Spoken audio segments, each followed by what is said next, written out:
going to work, but we moved some things. So there's quite a few people that are literally not going to be able to tell a difference, but I spent the last 2 days moving this entire streaming setup to an awkward spot in the shop so I could do two things. One is show this side of it now, and two is this.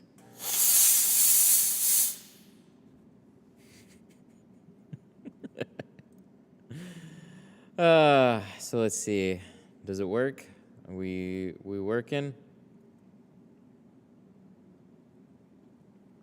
All right, good.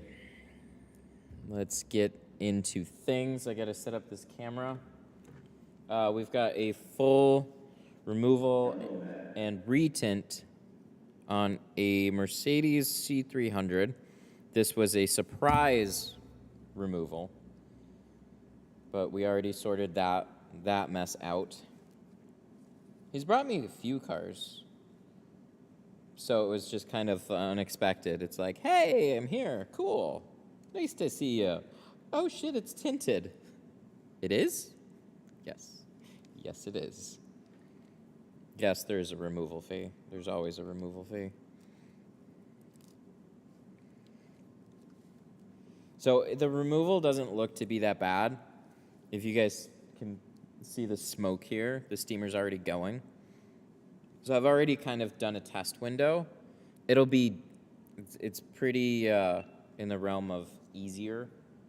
So that factored into the quote. From Uzbekistan. Wow. That's a long way away. What's up? Daniel, unknown, Julio. How you guys doing? So I need you to cross your fingers really hard that this all works. I just moved it. So if everything works, that'll be nothing short of a miracle. But we'll see. Oh my God, it's connecting.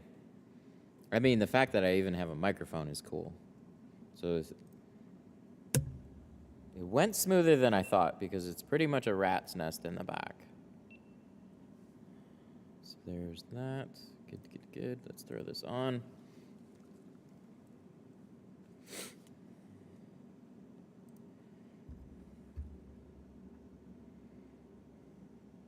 Matt the Goat, how are you? Bleh. I'm good. New window tinter in Atlanta. Any game for me? What? Just got the word. Lost the shop. Uh-oh. Hang on. Here we go. Oh my God, really? Well, that's the first broken thing. Why won't it give me... Sorry, I'm trying to make this so I can read all the comments, but I guess I can make it wider. All right. 313tint.com. Oh, wait, I didn't open that yet. Let me try that. Just got word I lost the shop I was going to move into. Oh, that's bad. 313tint.com.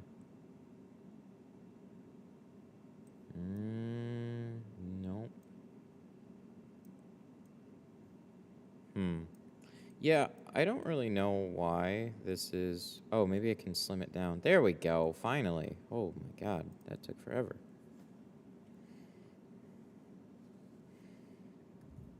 Rent right under me. That really sucks. I had a similar situation when I moved into this place, but there were more units available. This was the only one available left, though, and it was the biggest unit. So I would have been at 1,700. This one at the time was 24. Now it's 34. But that's no fun. Usually most places aren't like that. Did you move your desk? I did! Not much of a desk, but it is moved. WTF is this new angle? You're stressing me out. How does that stress you out? I put all the work into moving it. That stresses me out that everything would work.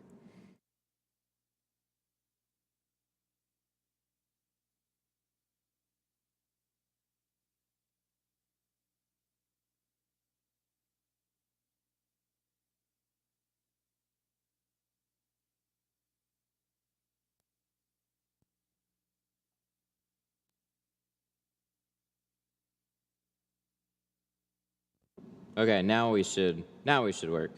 Okay. The one I was gonna move into was 1600 with lots of space. Ugh, such a bummer. You should tell them you'd pay more.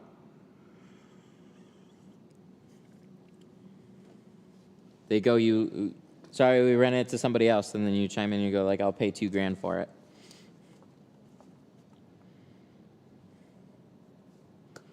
No, so, yeah, this whole space took the last few days, and so we had the wall, and I liked the wall. The thing is, with what's going on with the store, we pushed that back and opened up the space. So that's one reason everything just got shifted over, including my corner camera setup, which used to be over there. It is now over here.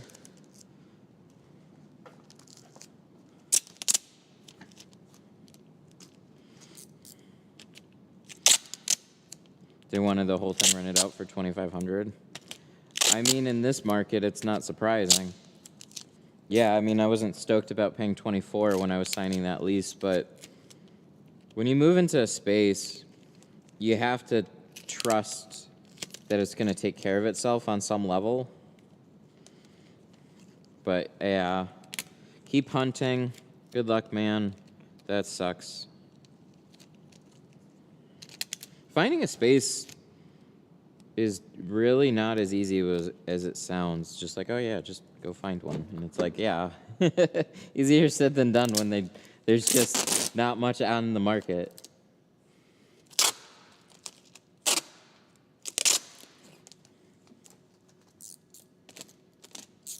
All right, so that window is already removed. I did a test on that one. So we might just go one by one here. 3 minutes away from the house shop. That hurts. It's like perfect everything, and then it just gets swiped out. That sucks.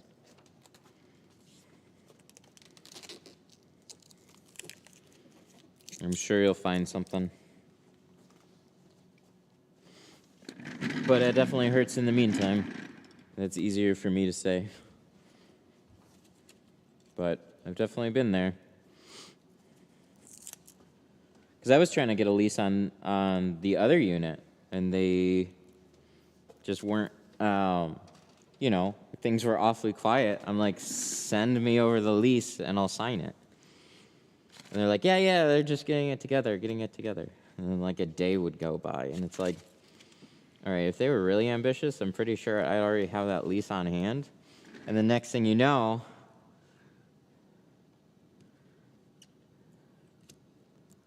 it just wasn't available. Maybe I'll just wait it out over winter.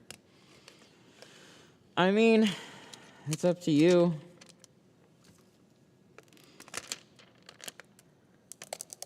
The nice thing about opening up a new place in a slower time is that you have more time to focus on setting it up.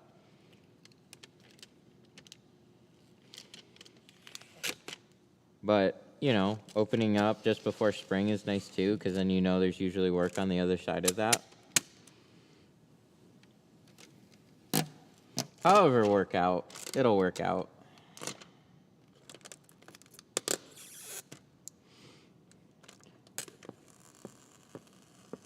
So yeah, as far as removals go on this one, this is how some removals up here in Michigan go. When the tint's not really that old or purple looking, which this one isn't. I don't know how old it is, but if you take your time, work it with a steamer, most of the glue is coming off. at a nice pace, and that's really good to see. If I pull this too fast, I'll leave a lot of glue behind, so I just gotta stay patient. But we're a little more spoiled here. It's not that we don't have difficult removals. They generally will leave glue behind, but the film will come off. That's the hardest. That's the hardest part if you can't get the film off. But tediously scraping glue sucks too.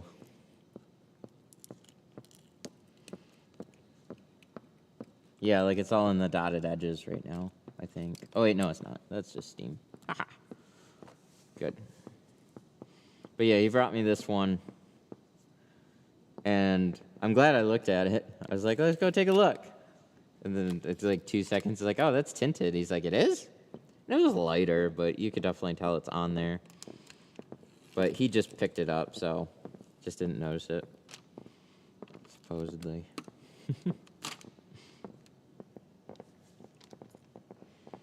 You never replied. What's the question?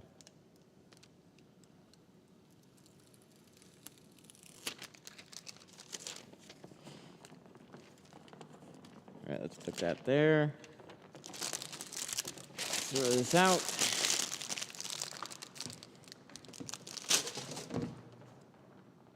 Razor blade's still good. Oh, I forgot. Let's since it's coming off that easy, we should probably do this with the rest of the doors. I'm just gonna let that run for a minute. We'll tape this side.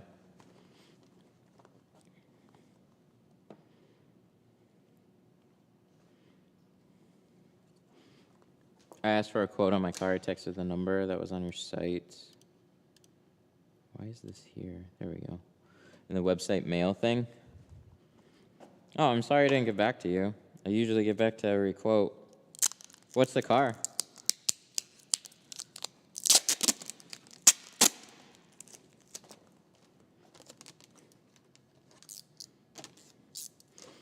The wall moved. The wall did move. I just came in here one day, and it was over there. Yeah, I wanted to open this place back up a little bit more. We got a big class coming in November. It was just a couple of things. Things have been going pretty well here.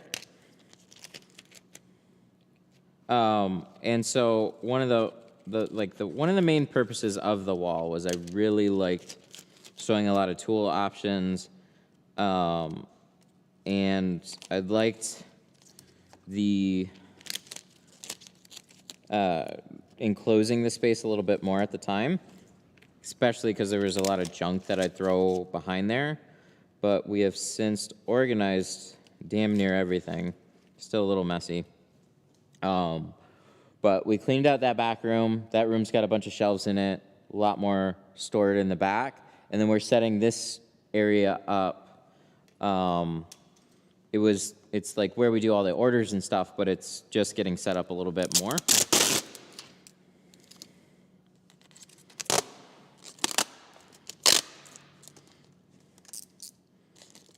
So that kind of stuff is just going to be going on stream.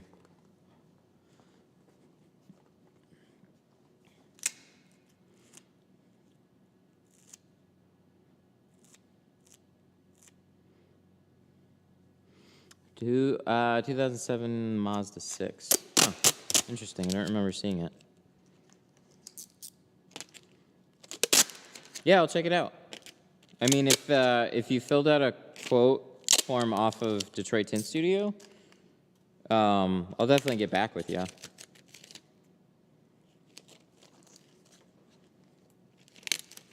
I will look into it. Or if you just want to do another one. But I can check. I can see.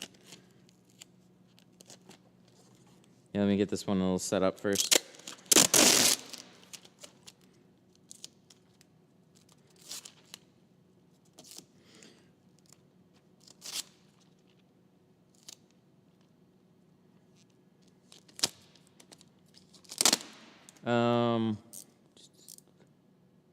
Just want to see prices were in Metro Detroit compared to Grand Rapids. Should I retint the car and get rid of the bad one that came with?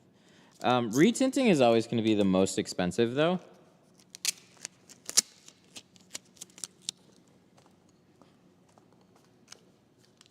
So a lot of times removals get close to pricing on just a standard vehicle because usually the removal, depending on the state of it, will often take longer than the actual tint job itself, and that really sucks.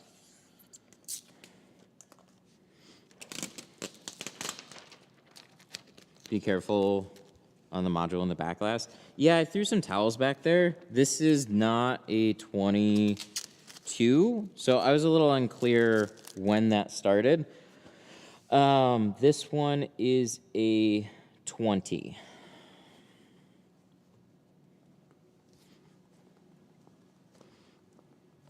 Yeah, the brake light here. Yep. Got to be careful of that. So yeah, this is a couple years old, so it's reasonably new, but not brand new. And I know there's an issue with the new C300s and the SAM module. I thank my Facebook group for that one. But I did what I could. I pulled the trunk back. I saw some wires. I covered them up. I can't really find a module, though. So I'll be careful. And we'll go from there.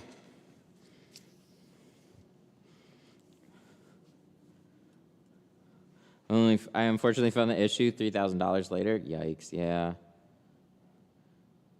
do you tell the year from the side of the car? There's the VIN sticker, like in the build sticker. So it tells you the date it was manufactured.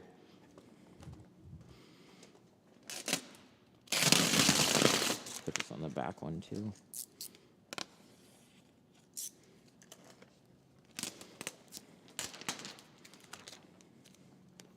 Can I mix this slime, Ultra, and baby shampoo to get a smoother install? Yeah. Yeah, I don't see why not. Tint slime is definitely tacky. They all the tint soaps are. This one, can you scrape glue off without scratching the tint?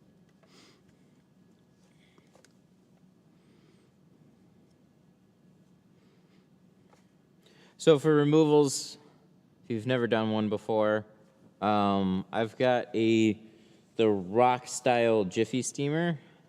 They take forever to heat up. It's not my favorite piece of equipment, but it's been pretty reliable, so I ended up getting one from here. When you need a steamer to heat up fast, don't get that. But it'll output a lot of steam. It's got a big tank in it. And then I took the end, so this I spliced in.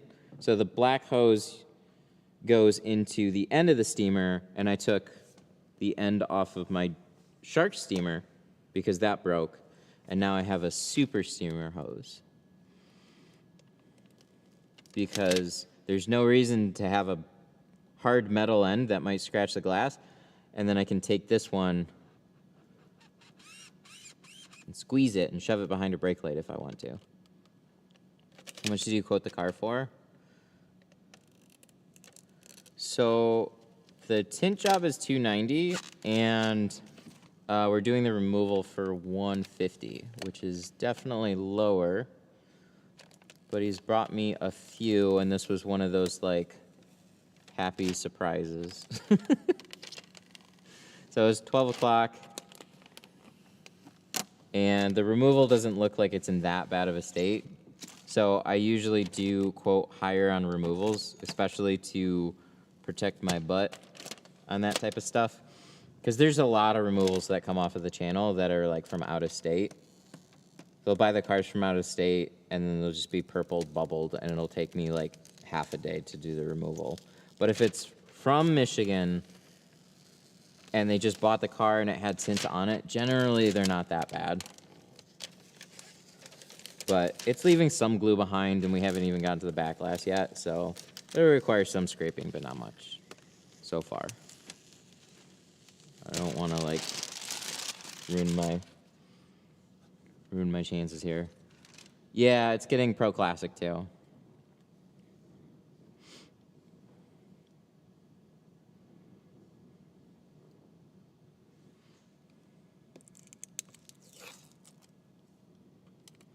So this one is just too light. It's probably in like the 35 to 50% range from the looks of it. The front look lighter than the back.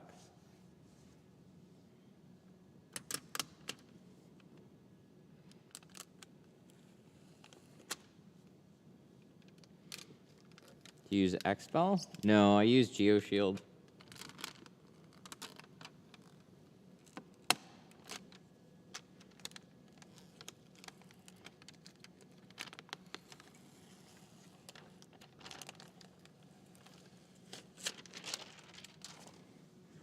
I still gotta finish putting the new boxes up there, but those are the new boxes. I've slowly done one shelf at a time.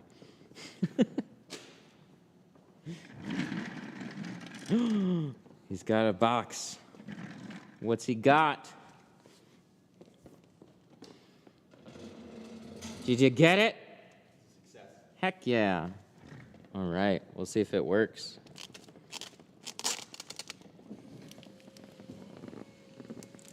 So we picked up a new printer.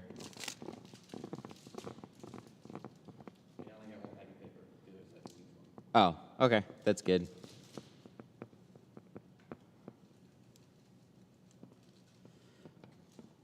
Yeah, so a little bit of a tricky thing. Trying to find a printer that does email printing. And it's got to be like a monochrome laser. I hate printers. It's got to be a monochrome laser printer because it's going to be the most cost effective. But basically the idea here is anytime we get an order, it's going to automatically print off the printer. How many square feet is your shop? 3,300.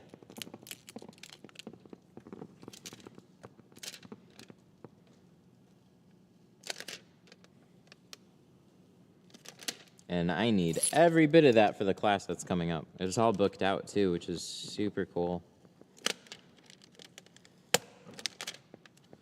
It happened fast too. Like I've had the class available for a little while, and then all of a sudden, like one day, 4 people signed up.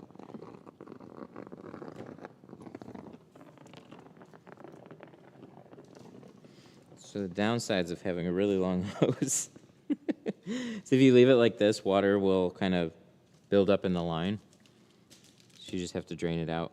Heck yeah.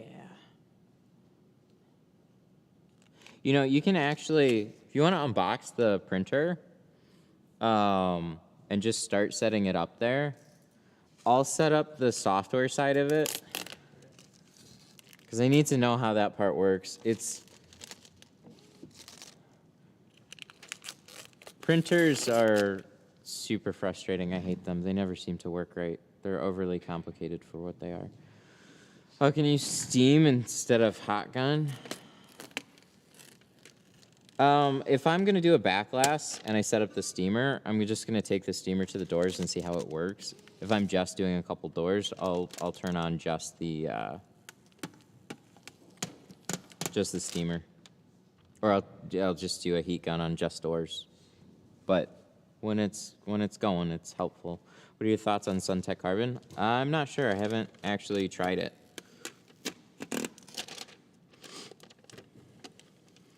I would read what the film is made out of, though, because I remember with I think it was Suntech. Some brands will call their film carbon, but they'll actually just be a dyed film. So carbon is just the name. Sounds like a Suntech-y thing. So check on that one.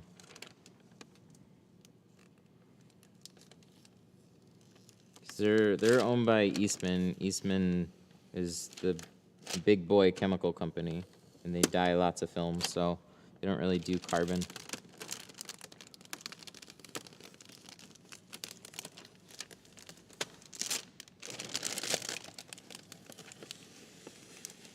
missed it. What's the name of the film that used to lay over the door panels? Carpet shield.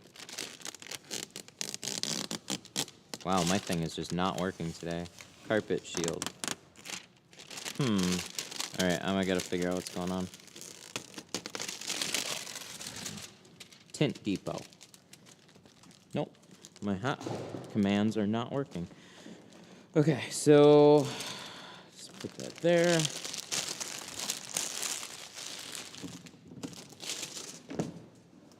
Canon. Oh, they do work. What the heck? Well, why is it being dumb? Carpet shield. Oh, no, they do work. There you go. 313tint.com. Yes, does work. Jesus Christ, what's up? How you been?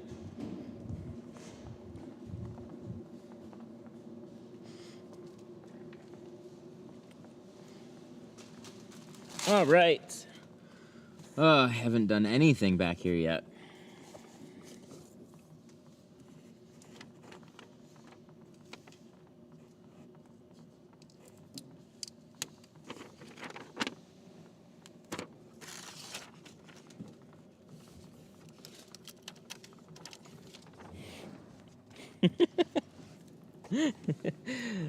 Oh, that sucks. The tint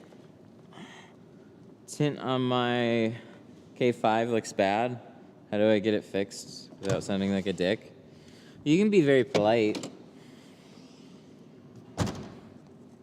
I don't think that's being a dick to like go back to him and go like, hey, there's a lot of speckles on this. This is the one of the major things I hate about this whole industry, though. It's like it's contractor mentality. So some people are really nice, and they'll take care of you. So hopefully you're at a place like that. And then some will try and shrug it off because they already did the work. All right, so these come out pretty slim break. Or back window here, which is nice. Let me grab a towel.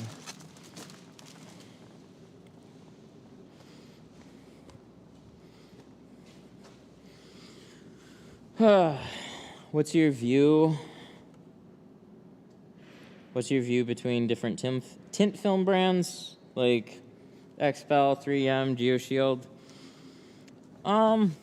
You want to be at least in a tier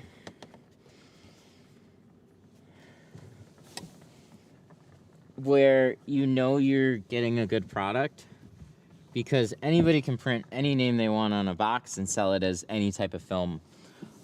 It's easy to tell if it's blocks a lot of heat or doesn't, but what you don't know is necessarily how long that film is going to last. But most of the upper tier companies are in such a similar category where it's really just about branding. So what you want to do is you want to find a company that's going to fit what you're looking for. So you might think, hey, good brand, good film, then it's all about price. Well, no. Customer service. How fast are they going to get me my film? Are there territories in place? You know, there's a lot of good reasons to sign up with a company like XPEL. I think there's some bad reasons too. Same thing with 3M. 3M generally is you work with 3M specific distributors. And if you don't like the distributor, then you're kind of like, that's just how it is. So they have a few that are regional, as far as I know. XPEL, I think you order directly from XPEL. They're a territory-based company, and they want you to be exclusive to XPEL. That's just how they are. So if you don't like some of their products, well, tough shit. Don't be an XPEL dealer. GeoShield, they support a lot of smaller shops. They're not territorial, and anybody can pick up their film that wants to, but they have amazing customer service and good people there. So you're not going to get some of the exclusivity like you would get with a different brand, but it depends on what your needs are and what you're looking for. So they're all good companies.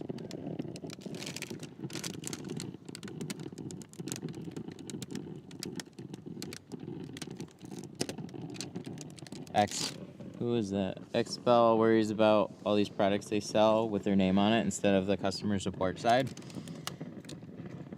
Yeah, I mean, I'm sure they're concerned about the products to some regard, but they are first and foremost the one hell of a software and branding company. And their branding carries a lot of weight.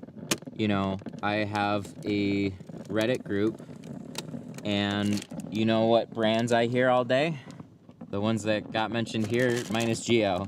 Xbel, 3M, Lumar. All day.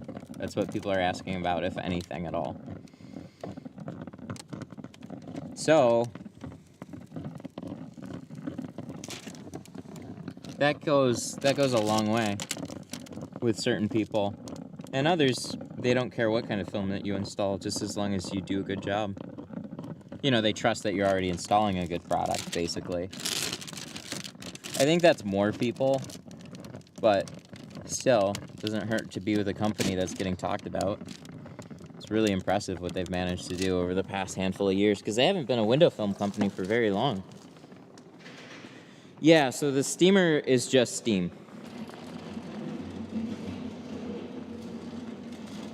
Yeah, brand goes a long way with everybody. That's how most people shop. Just ordered some tools from your website. Thanks, CJ. Appreciate that. See, that's why we're going to get the printer set up. You know, I wanted the fog machine set up for it, but I don't know how to tie those two systems together. Does steam hurt the back defrosters? No, steam is great for the back defrosters. I mean, you know, it wasn't even a thought.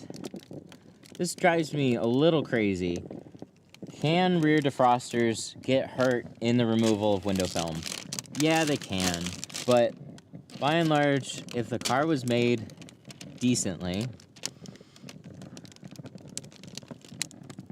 or the glass was made decently, then you can absolutely steam old tint off of rear defrosters and not have any issues. So I didn't even bring it up. You take your time, you soften up the film with a steamer, and you just pull it. The worst that's gonna happen is glue is gonna be left behind. You spray some adhesive remover, use this defroster safe scrub pad, and you'll be great. If you're more down south, you see a lot of film that's extra bubbled, cheap, thin, flakes apart. In those cases, yeah, you'll probably have to you either replace the glass or take a scraper to it. And in that case, let the customer decide. But it gets such a bad rap from so let's say I did a bad job on this back window and I had to redo it.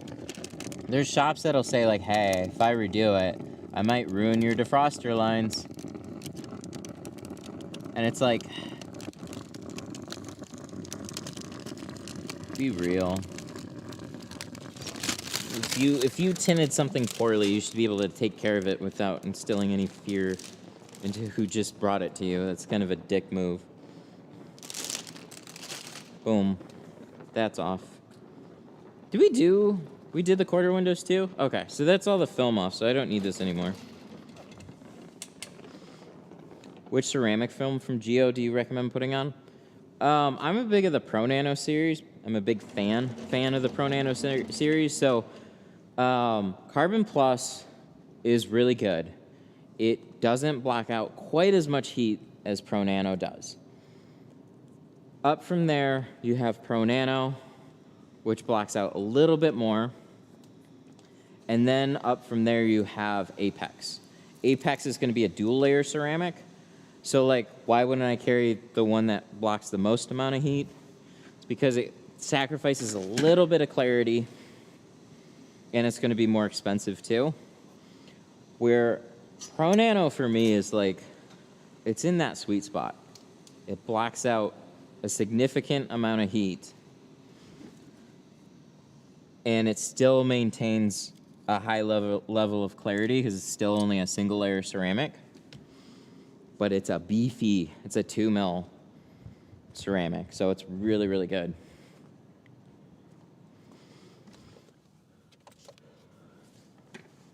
Carbon Plus would be a close second.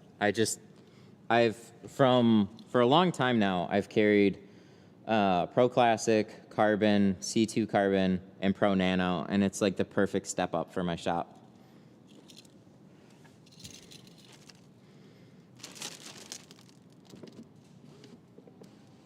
Is there any way to tint windows, say on a Jeep soft top? No, you have to buy the tinted version of those windows. I've heard some people, I've never seen this, and I can't imagine it lasts, but some people have done like a vinyl taillight film on it. But those windows like crumple up, and yeah, it's not a smart move.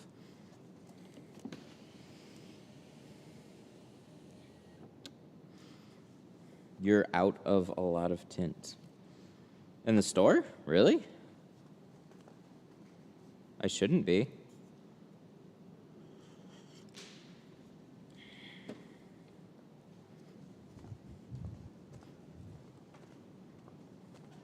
I know GeoShield's doing some stuff to their store right now, so we'll keep an eye on that one.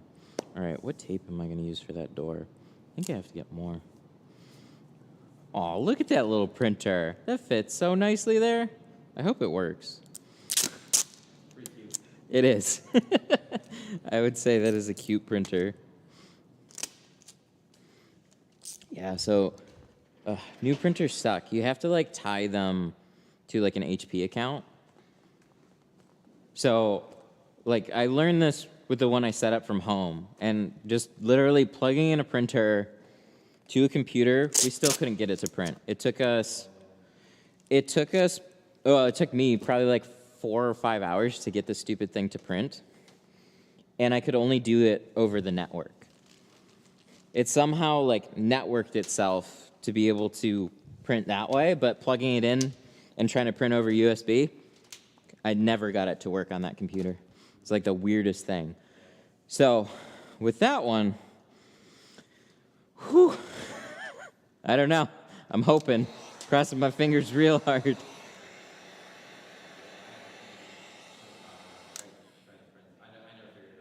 Yeah. I've always hated printers. I don't know what it is about them, but I get along with a lot of tech. I don't get along with printers. Definitely am going to get a laser jet for my next printer. If you want the most economical way to print, I could go on a long rant about printers. And I know I have to Jack. So the printers, so we've got one at home. It's an inkjet, and I have to buy ink for that thing like every time I want to print. It's ridiculous. It's out of black, it's out of color, it's out of black, it's out of color. But it'll still try and print.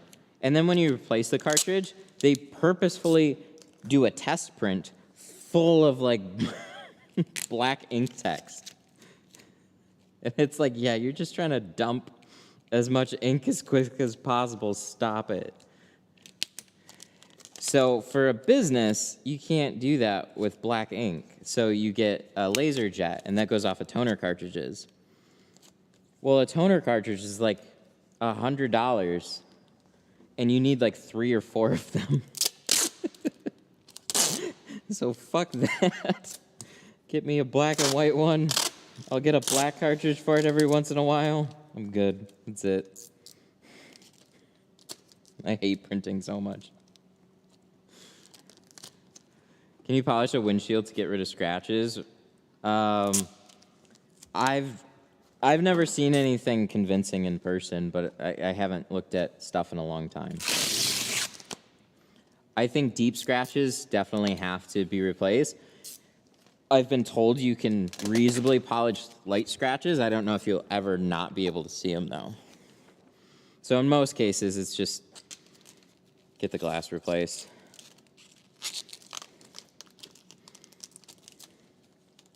All right. So I feel like we're ready for install, but I haven't cut any patterns. I've just done a bunch of work on removals here, which really hasn't been that long. But I have glue, so rather than sit there and scrape all the glue, we're going to leave it, and I'm going to do the cleaning all right before I go to install and kind of just get it all done together. Okay, so that's all set up. Let's find some film. So I told him I could do 20 on the front, 15 on the back, and then 5 on the rear. So let's make that happen. Can't find glass for a 67 Barracuda. No, I can't imagine they make many of those anymore. I would try and call around and maybe find a company that works with classics, maybe restores them, and get their feedback on them. I think a lot of times they just try and find the glass for it. But I mean, it's for something like that, that's really unique. I get asked more of like, hey, if I scratch this car, could I get the scratches out? Not something like a old Barracuda back window. So classic cars, that's a different field.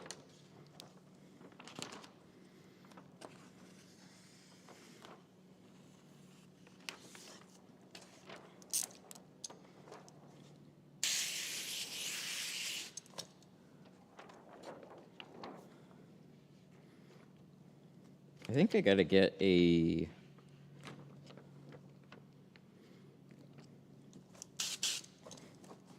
I think I gotta get a new blade.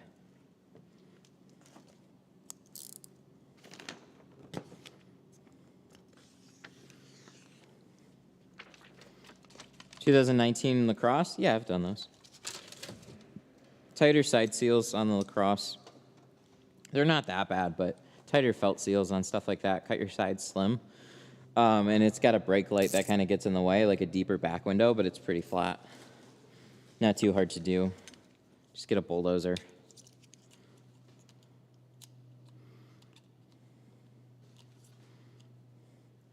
I would assume if you try and polish the glass, you would go slow.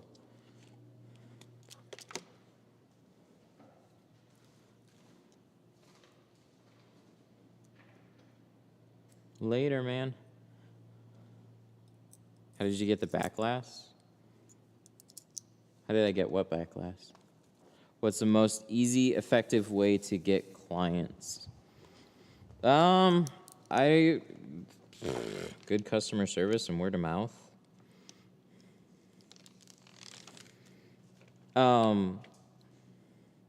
But from going from like no business to trying to get business, having a nice clean website that has information that people are looking for. So that's not just like information about what prices are and I do window tint, but gearing up your website in a way that's a resource for people that are looking for that kind of information. In today's age, search is everything.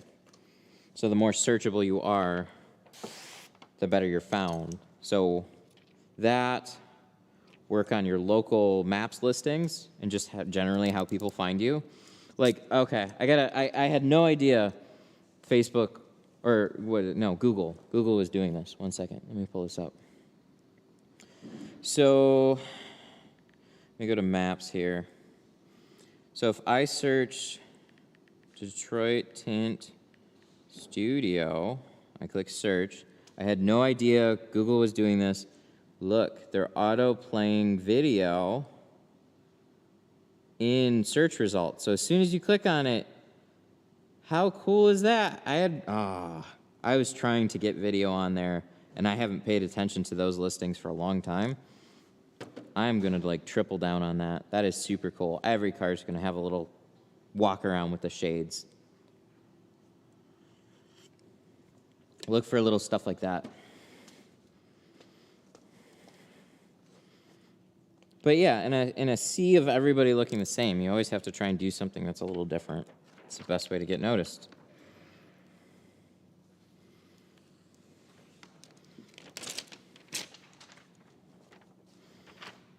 What about if I don't have the resources to make a website? Bullshit. Everybody's got the resources nowadays. You literally have YouTube, which is a world of research at your fingertips. Start learning.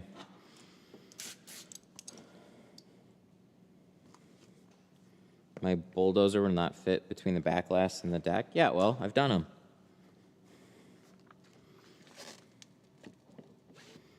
It's a tight squeeze. I mean, if you really can't get behind it, then you have to remove it. So that's your only other option. Either get a tool back there or you don't do it.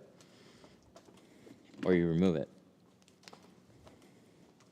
I opt for getting the bulldozer back there. I mean, search this channel. I'm pretty sure we have a lacrosse video. That's how I would have done it. If I don't have the resources to make a website. Bullshit. You got time to watch this live stream. So you absolutely have time to look up how to make your own website, especially nowadays. You can go with Wix, you can go with Squarespace.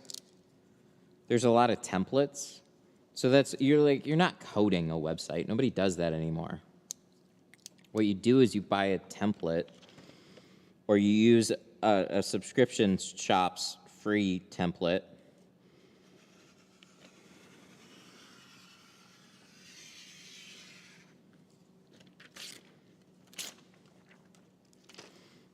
It's such an annoying response. I'm being really nice about this too. But at the same time, it's like, how do I grow my business, but I want to be lazy about growing it?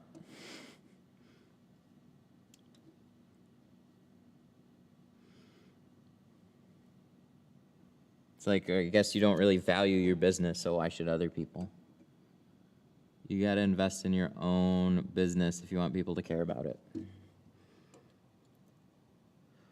The skill, how to tint, that's only part of it. That's not the whole thing. You need to know how to do more than that.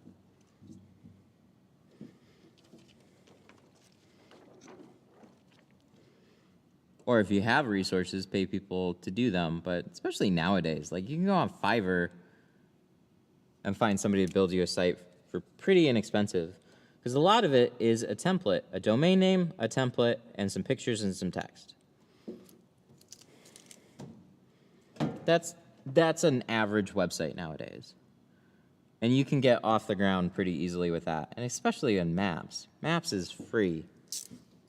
And like geared, like it's all set up. So as soon as somebody clicks on it, they know about your business.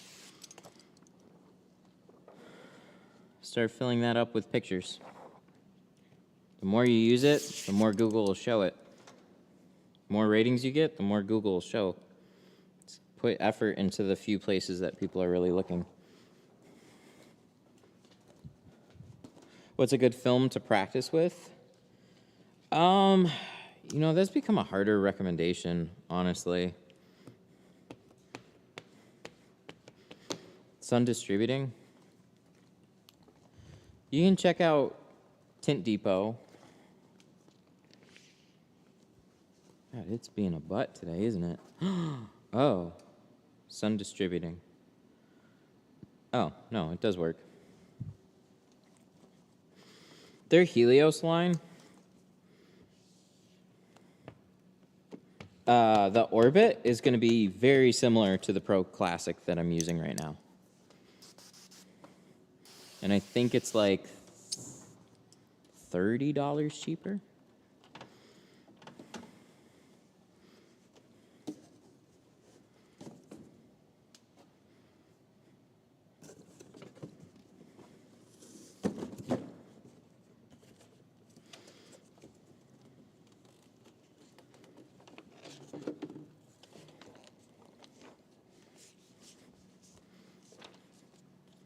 You're not wasting money if you have satisfied people. Yeah, all those things. Like, it's hard to quantify exactly how much, if I put X amount of dollars into Y, like, I don't have a direct ROI on it. It's just like this floor. How much money has that made me? I have no idea. But when I did it in my home garage, people at least took me a little more seriously than when I had a cracked concrete floor.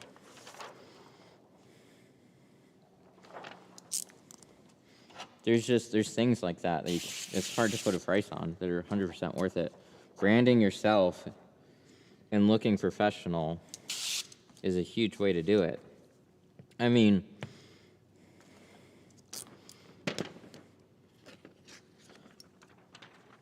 I don't know, use yourself an example. How do you shop? What do you buy? You go to stores with names on their businesses, or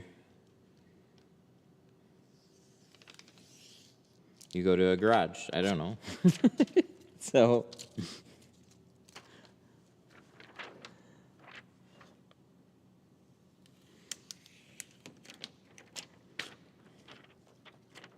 what do you think about the computer in the back of the car? Oh, the SAM module? I don't know if this is one of those years. I don't know if it was the 21s and 22s or if it goes all the way back to the 20s, but I put some towels back there just in case.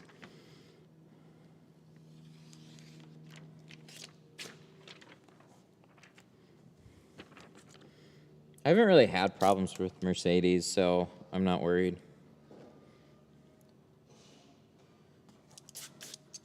Kind of like the Rams. There's so many shops still that, like, after I made countless videos about the BCM on a Ram, they're like, yeah, we don't touch the Rams because we had an issue that one time. There's probably a vehicle out there I can't think of right now that, yeah, okay, if I had no way of getting to a specific, let's say if you put water in the windshield, it's going to fry something in the middle. Then yeah, I'm probably not going to do it if it's like such a high guarantee that I'm going to have a problem. That doesn't make sense. But for a lot of these, it's just kind of learning the problem and figuring out how to cover your ass, and especially when it's an easy fix, like, why not do it? You could fast forward a couple weeks and maybe I'll be like, yeah, that was a hell of a mistake. I take back everything I just said and then I never tint these again. But I haven't gone through that. I've just, you know, it should be fine.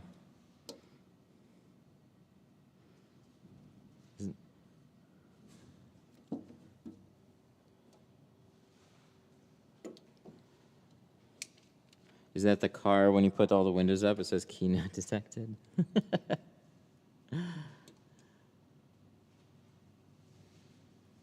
I vaguely remember a situation like that before, but everything worked out, so I think we'll be okay. Or I'm just being extremely cocky and arrogant right now, and I'm going to have my ass handed to me. I don't know, but I'm pretty sure it'll be okay.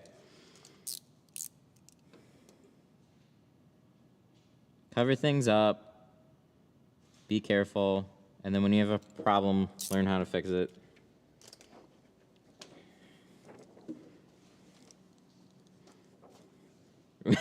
What happens when that happens? You go, oh shit. And then customer probably takes it back to the dealer that they bought it at. And then you get stuck with a bill, but you absolutely have to take it on yourself to fix it. Love to give into the bull blank, thank you.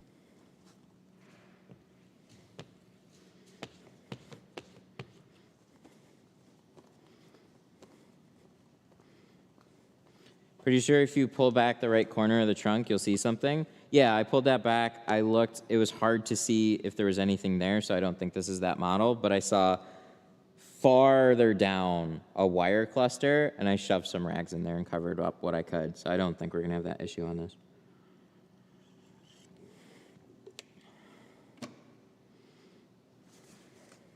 What happens when that happens? Ken with it too. Love to get into the bull blank. Thank you. You're welcome, and thank you. What's a bull blank?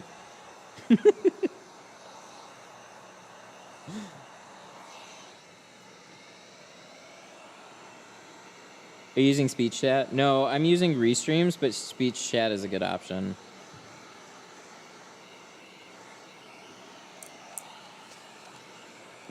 Restream has a handy application that you can download, but speech chat's pretty good too because you can just load it in a web browser. So if Restream is ever not working, I go to speech chat.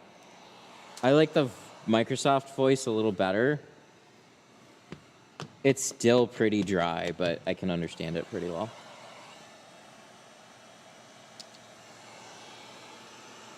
I usually just shove a handful of rags and it's all good. My man. Like, I totally understand mitigating your risk.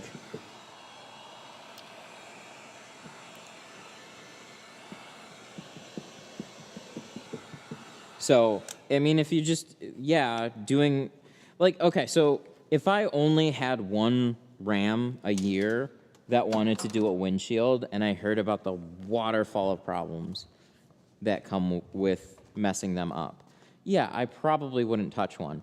But, like, I live near where they build them, so I see a few of them. So when you're talking about that kind of a thing, I'm looking for my other heat gun here. Oh, yeah, I do that where I walk around the whole other side of the car before I find it. Like learning how to tint a Model 3 back window in one piece. I think that's worth doing because of how many are on the road. So, like, if I was getting C300s all day long, and then I tried to protect it and I had an issue, yeah, I'm never touching them again.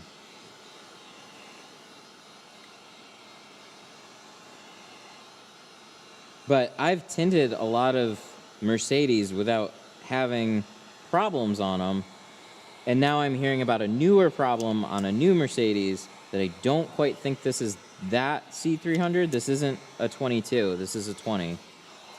But even if it is, I covered up what I could, and I didn't see anything there, so if we have a problem, then I'll adjust my tone, but it's kind of like, I either do this right now, or I don't tint anything for the rest of the day. So I'll take this one, I'm good.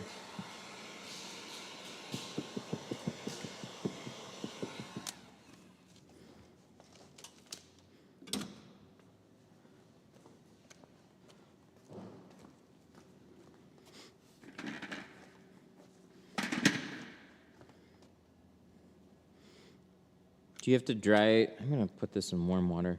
Do you have to dry sheet the side windows? No, I just do those wet. So I don't really wet shrink, but those are wet.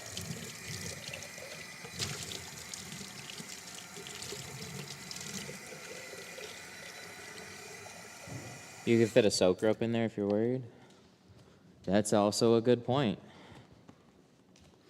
This one's got, yeah, you could probably cram one all the way under this brake light. Like, there's a good amount of space here. I know that much.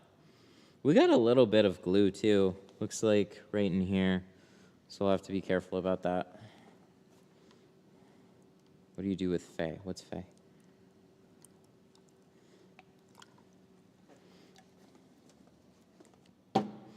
What's Fee?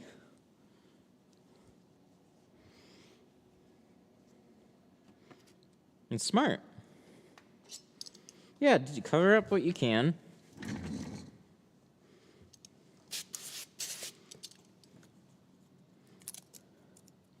Smaller one, smaller soak shield. Dude, I've had OG, speaking of, might have to put a charger on this one, sounds a little low. I think the OG soak rope is like perfect for everything. I've never found the need to get a bigger one. They have different sizes, but I've only ever used the OG size. If anything, I want to get the small one too. Small one, but as wide as the OG.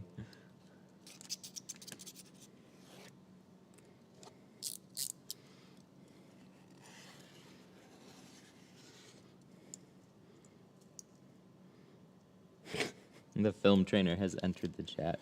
Do you do that everywhere? You know, like every time you walk in a store, you're like, the film trainer is here. Thank God. Is this the one with the rear glass issues? I don't know. We'll find out. I don't think so. I mean, a good streamer should say, oh yeah, and oh man, it's a hell of a risk. But I don't think so. We should drum up hype for that back window, huh?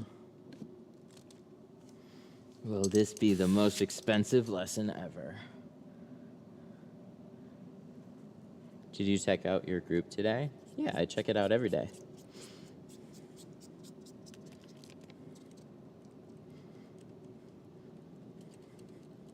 I know, we gotta spice it up.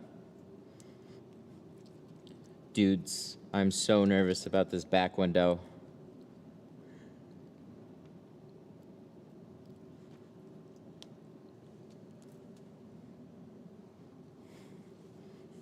No!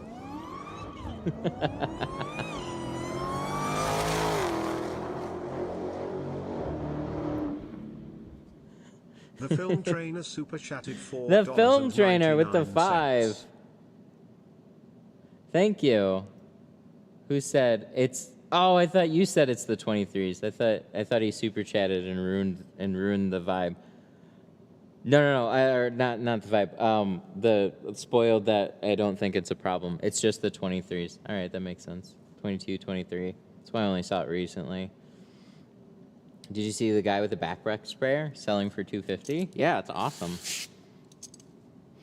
Oh, yeah, I caught that little back and forth between some people. Was that you? He's been working on that project for a while now.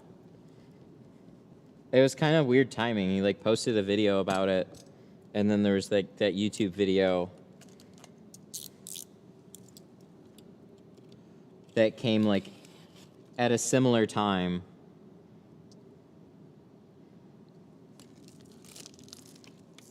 Yeah, he's been working on it for a while. It's all good. I mean, I heard the same things about Tint Keg. That's why I kind of laughed. It's like, welcome to a product launch where it's like you think that you're bringing something cool to the world, and then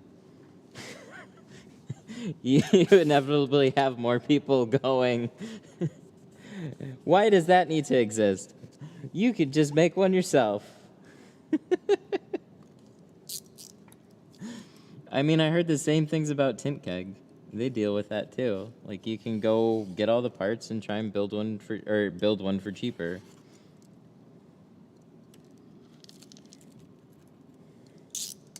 It's like you can go get window tint and you can do it yourself for cheaper, but I still have a job somehow.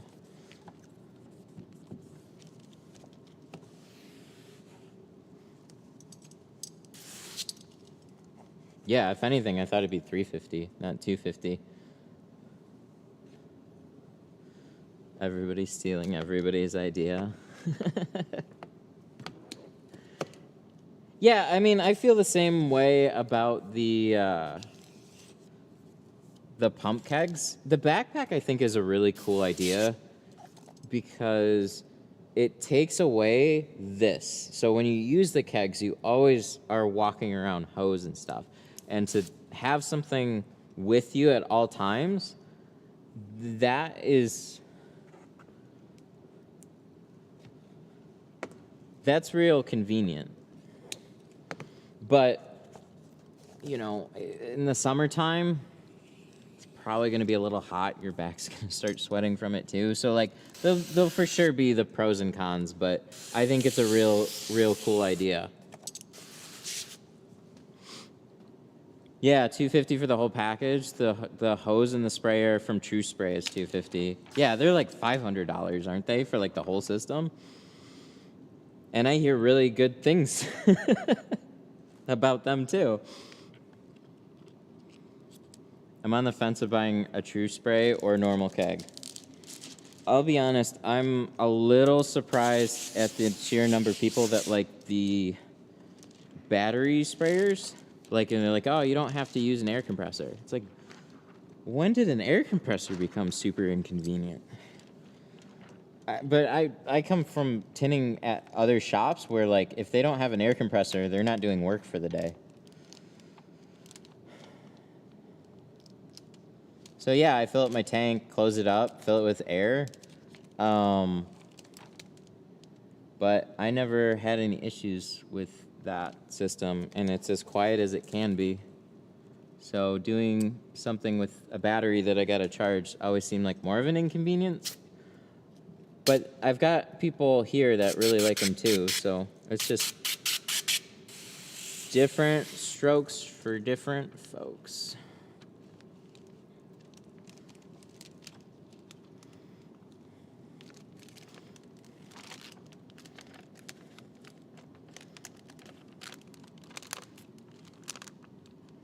No, but this happens a lot. What you'll often see is somebody will come out with like an interesting idea or whatnot, but like there's so many things that already exist for window tinting, and there's only so many things you can do, so it progressively gets harder and harder to come up with an original idea. But wherever you saw the idea first is the originator of the idea. So, like, yeah, sometimes you'll see somebody completely rip off somebody else's idea, but in this case, I don't think that's the case. He's been working on it for a while. I mean, just looking at the work that went into the backpack, that's not something you can do over a couple weeks. That takes time.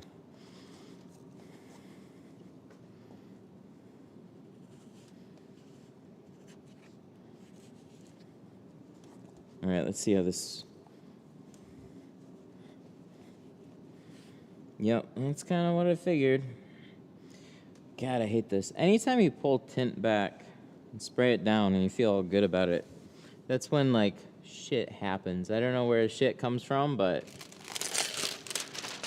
there was one bigger speck up here that I was trying to fix before I carted everything down, and pulling it back, spraying it out made it worse. Kind of sucks. I use a car air pump to put air in my tint keg. I did that too. So every once in a while, I would have a shop that had a broken air compressor.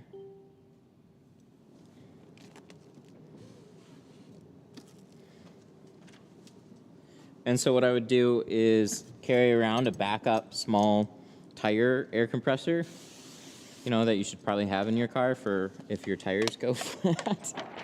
It's a nice thing to have. They're really, really cheap too. So yeah, every once in a while, I just kept it in my toolbox, and every once in a while I'd use it. It was great.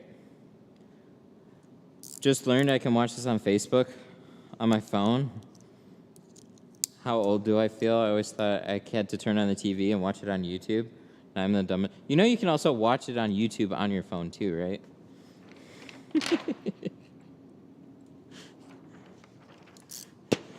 YouTube's got an app that's more used than a desktop.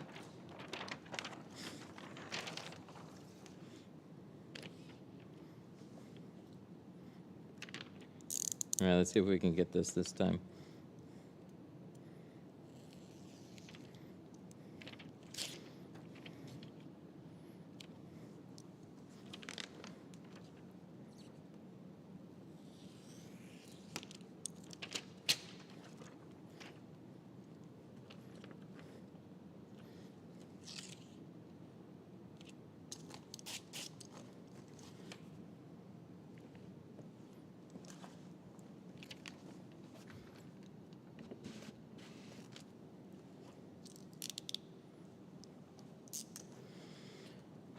I posted on the Facebook page about doing a C300. I couldn't figure out how to tint the front windows. How do you do them? I'm doing them right now.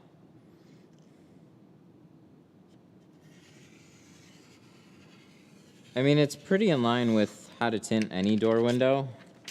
So if you watch any how to tint a door window video, you'll know how to do a C300. They're very, like, mediocre cars. It's much like tinting a Malibu.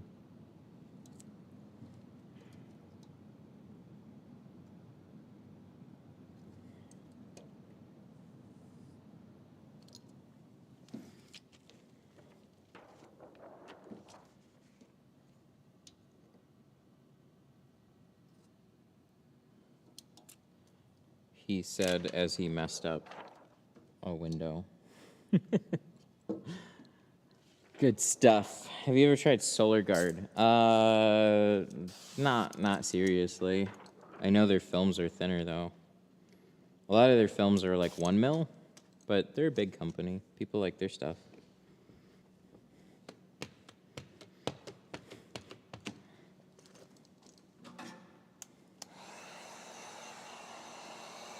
What time is it? 2? Oh, okay.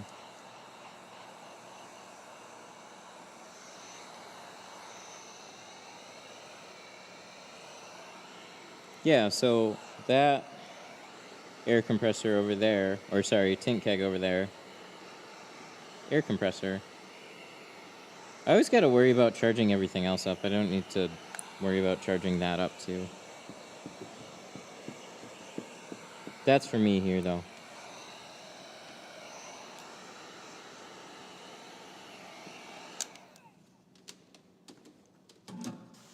All right, round 2. Let's do this. Where did that dirt speck come from? I don't know.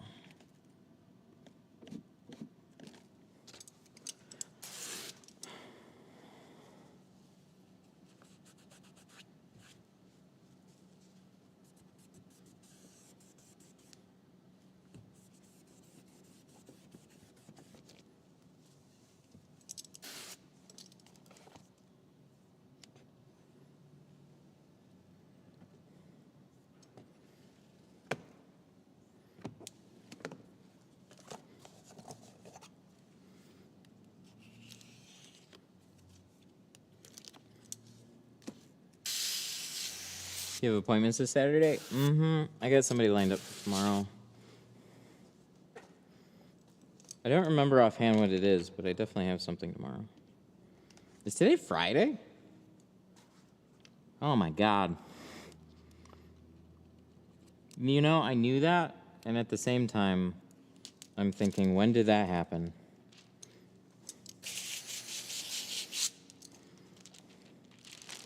Have you ever had issues with your tint keg leaking? Yeah, I think we replaced an O-ring at one point.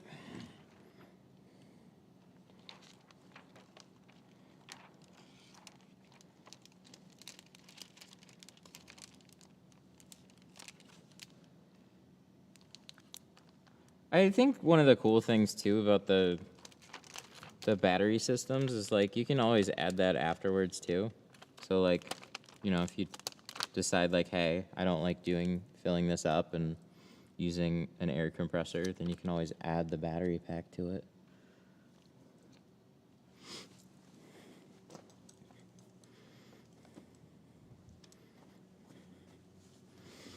Believe it or not everybody even likes a tint keg. Some people still like pump sprayers and trigger sprayers.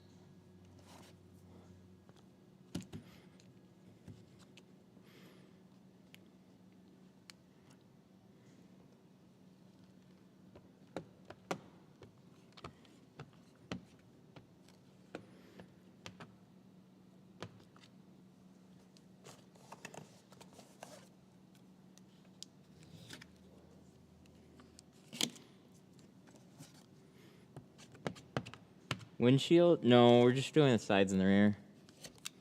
Nothing too crazy on this one. Just a removal and a retint on everything that was already there.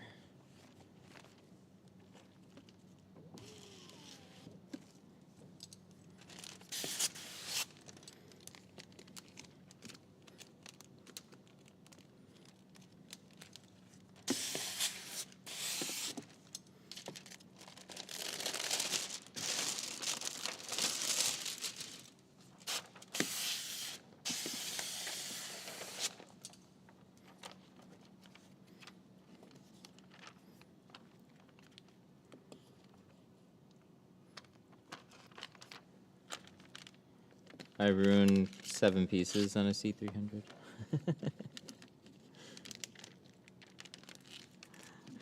That sucks.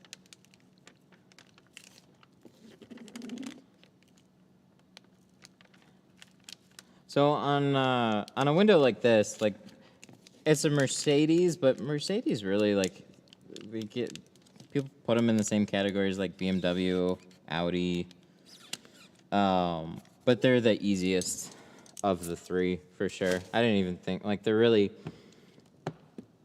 This one's pretty in line with like most easier to tint door windows. It's nothing crazy on this one. Just gotta get used to tinting, unfortunately. I have a garden sprayer. Yeah, those little weed bug sprayers. Those things are kind of funny. I've got one here. I bought it for a video though.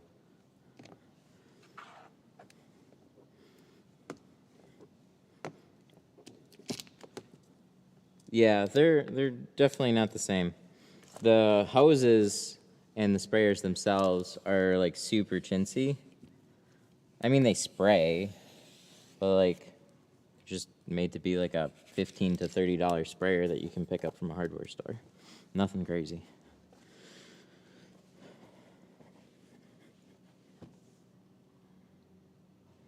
Wow, I am sucking shit today.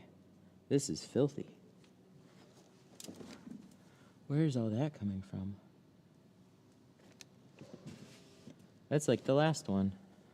That is from pulling it back. Yikes. What is that? That's a new one for me today. Where does the dirt come from? How if I know? They really are. They're very like straight in line with most other vehicles.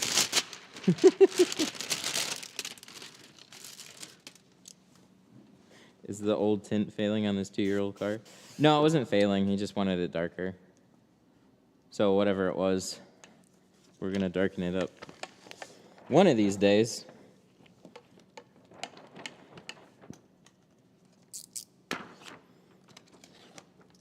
We'll go 3rd time. That was bad, though. That was just straight up bad. I don't have any excuses for that one.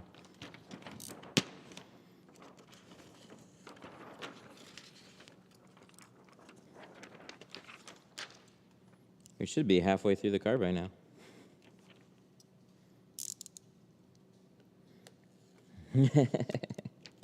It's somebody in the chat. We have to ban somebody and then we'll get some cleaner windows.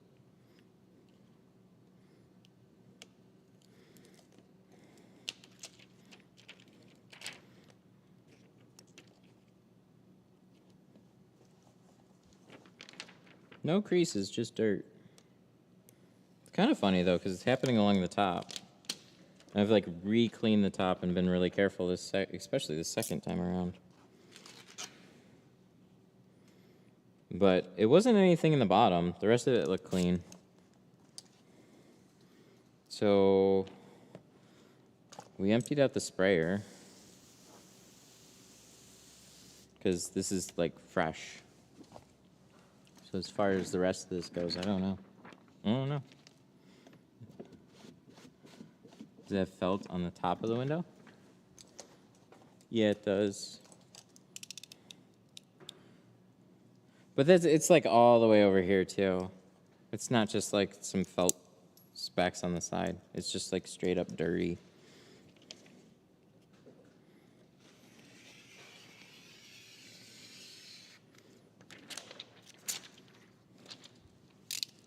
Water dripping off the top seal? It could be. It's got a big plastic inner seal, but nothing that I'm not used to seeing. I don't know. This is where we just do everything again.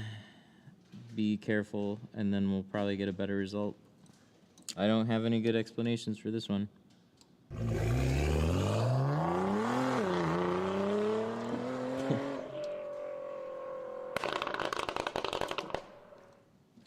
Not sure, super chatted $20. Maybe this will Costco help. towel. Lol. No. Hang on, there's a super chat there. I don't know what it says yet. There should be fog machines. I don't know why those aren't working. They're definitely on. Not sure. With the 20, maybe this will help. Thank you. I'm not sure.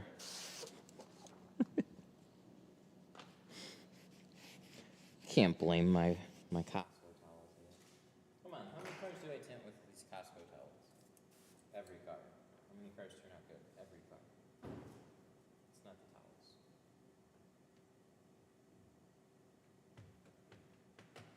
It's the will of the C300. But thank you, that was a big one. GoPro. GoPro. Oh my god.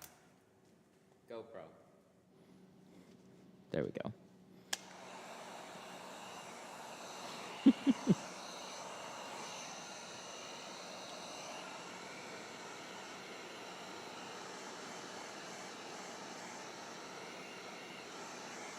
Oh, you guys want to see something fun?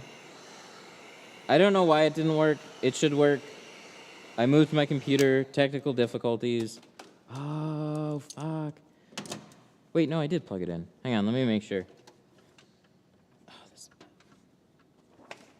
Yeah. T-Town knows. If you move stuff, everything messes up. That's 100% for sure. Let me see. Is it still plugged in?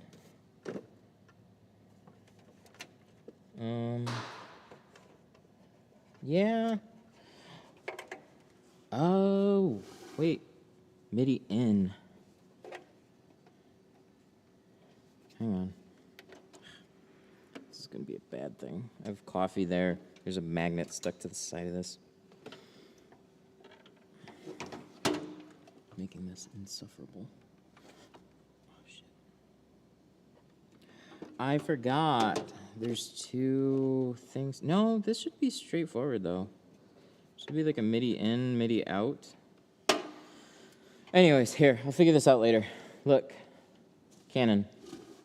Watch this. You guys want to see something fun?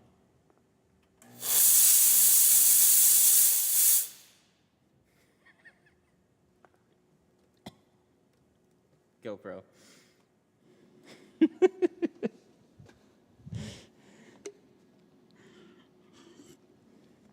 I mean, I was close enough.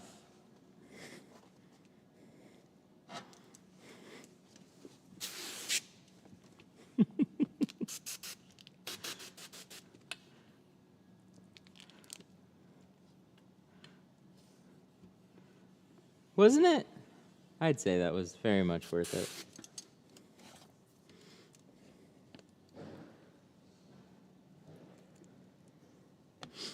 Did you sign up for a handle on YouTube? Mm-hmm. Yeah, I got the message. I was all over that one. Unfortunately, somebody already had my URL. But I probably took it from somebody else. I don't know. But it's 313 Tint. I don't know. I mean...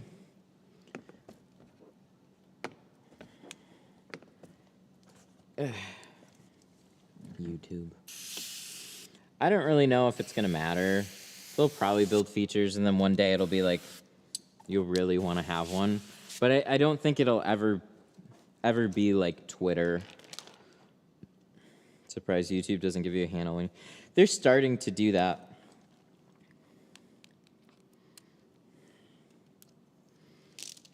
Just like Facebook, Instagram, or anybody else. Yeah. No, they're doing that now. But so YouTube is very different because they don't really have social features. So that's why I still don't think this matters all that much, but maybe there'll be something where it matters more.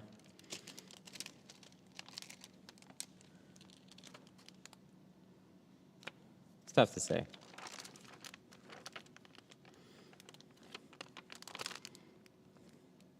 Because like you don't have a you don't have like a Facebook group page on there. It's all just individual channels. So individual channel names and like channel URLs was their way of doing handles. But now they're like, they basically gave everybody the username that's attached to the URL. So mine was Tint stuff. I never changed it.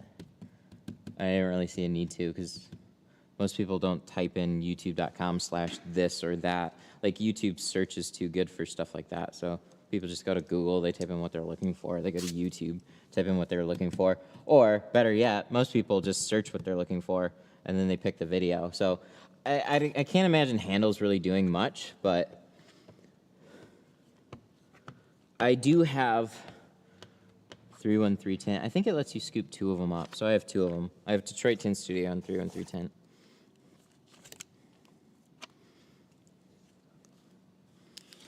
Oh, and then the Tint Stuff one.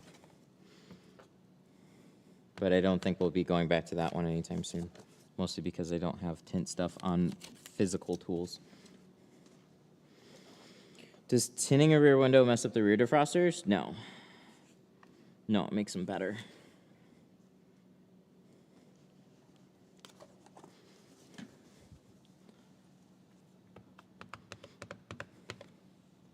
Hey, I think best I can guess, I think whoever said maybe water rushing off of the top, that's my best guess. I could show you. Where I had the tint, I always put it in this void, and I think I had my best guess is I just sprayed it too heavily here and dirt came off the top. I don't know. It's my best guess. It's a guess. I think it's better now, though.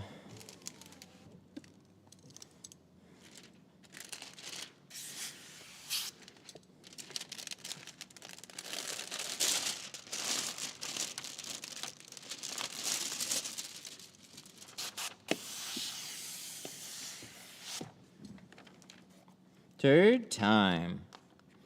Well, we know this window will turn out really nice now. Maybe not. Shit.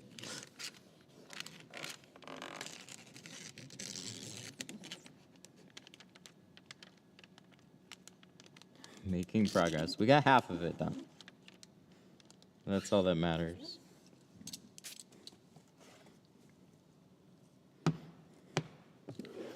It's the new setup. I move things.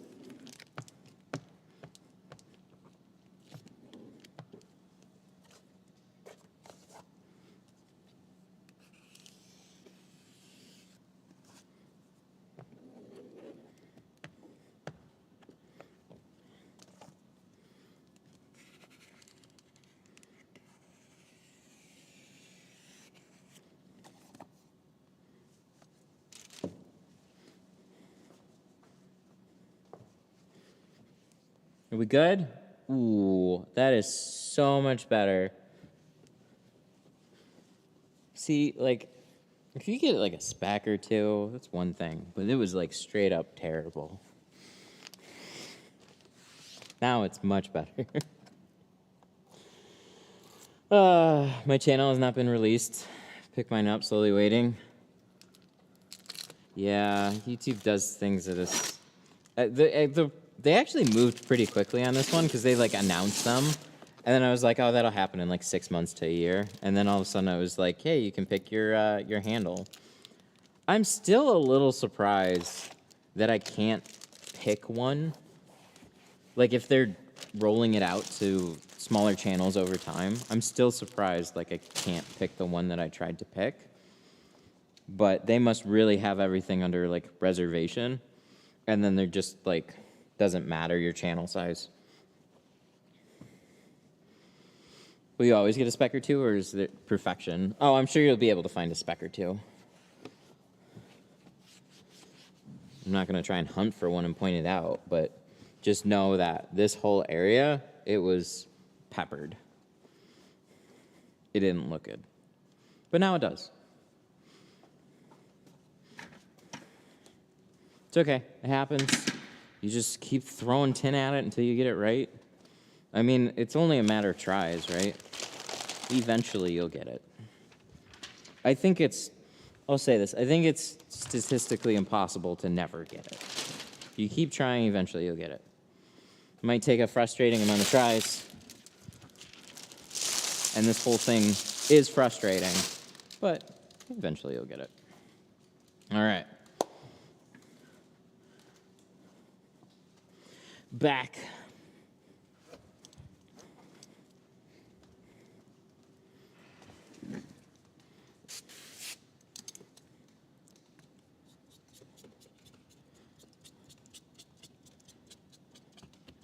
$15 years? Yeah, I've been tinting for, I'm pretty sure it's 15 now. I think I hit that milestone. Because I believe I started in the summertime. That was when I was going to aviation mechanics school, or about to start, and that was in 2009. I'm trying to remember.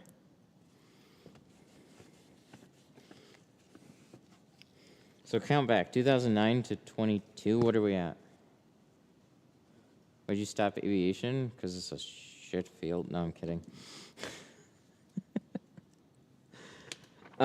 So I was going to aviation mechanics school because I didn't know what to do. I wasn't like overly passionate about airplanes or anything. It's just I didn't have any plans outside of high school. So we had a rep come by one day, and he told us about these great opportunities in the aviation field. And I was like, oh, I like electronics. I like working with my hands. I don't know what I'm going to do. That sounds interesting. Well, then it turned out to be a bunch of paperwork. So, like, if you're fixing them for, like, Detroit Metro or something, you're out there in the cold. It's cold because you're out in the cold. You're wrenching on airplanes, and you're just doing them by the book. You're not having fun. And that makes sense because, like, airplanes just need to work as airplanes. You don't need to, like, dress them up. But because I was around auto mechanics, I thought, like, you know, they talked about, you know, private jets and customization and stuff like that. So, like, there's probably those interesting avenues that you can get into. But I don't know if I'd ever really enjoy it at that point. But aviation mechanics school was pretty boring. Overall, we just count the hours till we get out of there. And then in the meantime, I talked to a couple of people that were in the field. They're much older. They've been in the field for like 20, 30 years. One of them was a sheet metal mechanic, broke his arm in a couple places, and he turned into a tool salesman. So that really sucks. And then there's another guy. They laid him off because this was like housing market crash time. And he's got a house. He's got a family. And now he's got to potentially move and find a different job in the same field with a company that wants to pay an older mechanic what he was making before. Even though he's more knowledgeable, you know, younger guys are cheaper and more dispensable. So that always freaked me out, just being under corporate, like years and years down the road. Like, so I was learning window tint, and I just kept with it. I never stopped.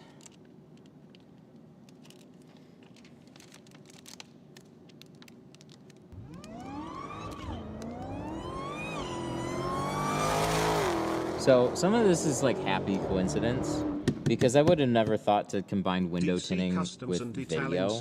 I'm just like a big tech geek, so then I just started doing videos about window tinting. And then I really didn't even have a plan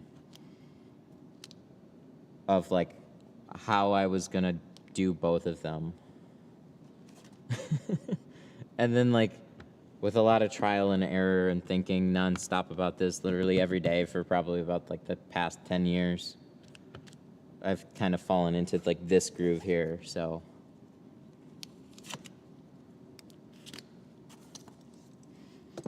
Super! DC Customs with a 5, thank you. I've been really slow for about 2 weeks now. Is everybody going through the same slow times? Yeah.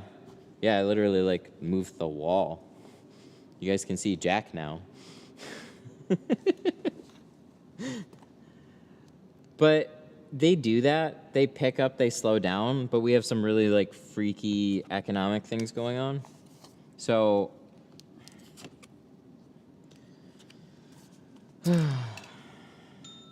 you know, I'm still building my shop, but oh, that's a 1-800 number. We don't need you. Not now. But yeah, I think a lot of people are slower than what they would normally be. Part of that comes with like this time of the year, but with what's going on in the background, as far as like, you know, it's no joke. Leases, interest rates, everything's getting more expensive. Gas prices went up. Vehicle shortages, they're coming back, but I mean, now they're more expensive. So like we're looking around for a vehicle right now, and I'm not really eager to jump into much. Because we thought we'd jump back into the same van that we had before, but now I think that I'll talk to the dealership, but I'm pretty sure the payment's going to be another $150 to $200 a month off of the way the interest rates have gone up. So unless they can get me like the same interest rate as before, then maybe we can jump into what we were doing before, but we'll see.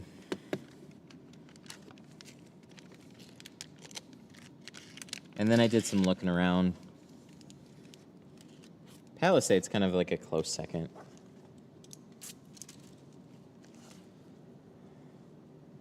The new ones are cool. Do tint shops hire part-time, 1 to 2 day type of thing? Yeah, it doesn't hurt to ask. It just depends on where the shop is at. There's a lot of tint shops looking for help, but that especially comes in the summertime when it's busy, less in the wintertime.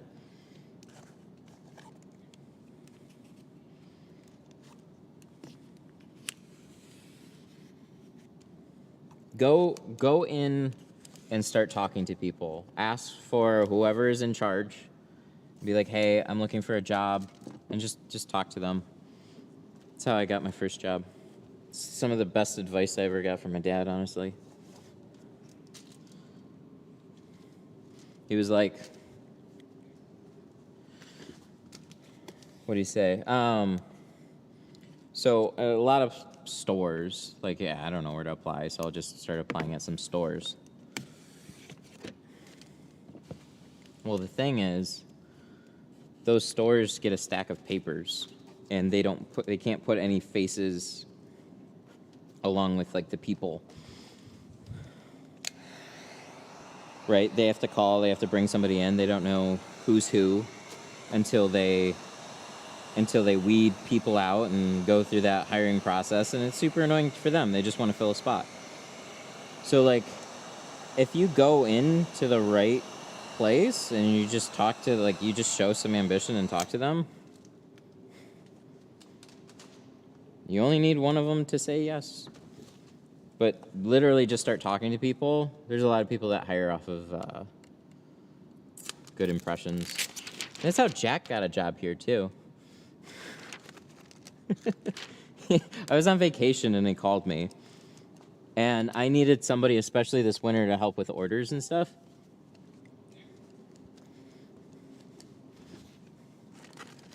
And I'd never hired anybody before, and I wasn't sure what I was going to do. And then he called, and I was like, sure, if you want to come back in on Monday when I'm back. And he showed up, and he's got a job. And he's been great. So, hustle, talk to people, stand out. It's just not my day-to-day, boys.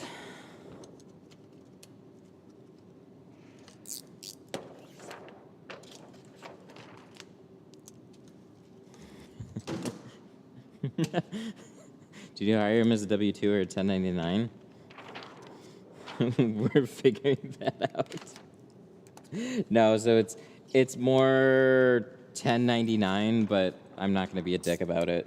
It's just like I've never hired somebody before, so I'm just writing him a check, but we'll fix that. Does the C300 have a module in the back? I don't believe so, but we're going to find out. I mean, I don't necessarily like saying that, but I was pretty straight up in the beginning too. So I didn't even know what the days here would look like, because there's days like today. And this is the headache about hiring somebody, is like you want enough work to keep them busy, that it makes sense to have them here. But I didn't want to be one of those shops where it's like, it's just slow today, I don't need you. And then that hurts hours. So I knew these times would come when it's just slowed down, but we'll figure out what we can do. And inevitably, it's definitely not every day, but it always seems like something pops up.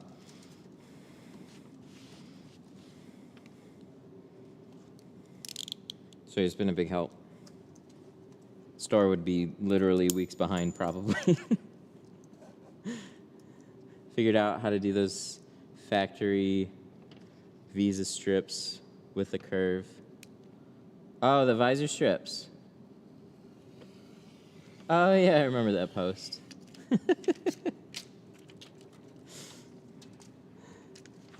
I've, like, seen pictures. I've never seen anything in person.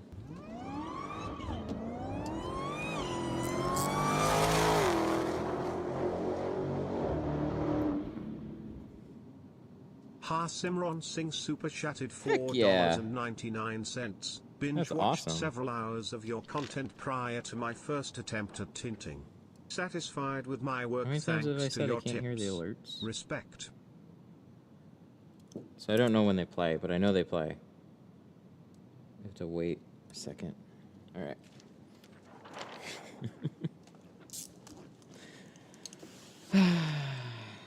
Number 2 on this one. All right.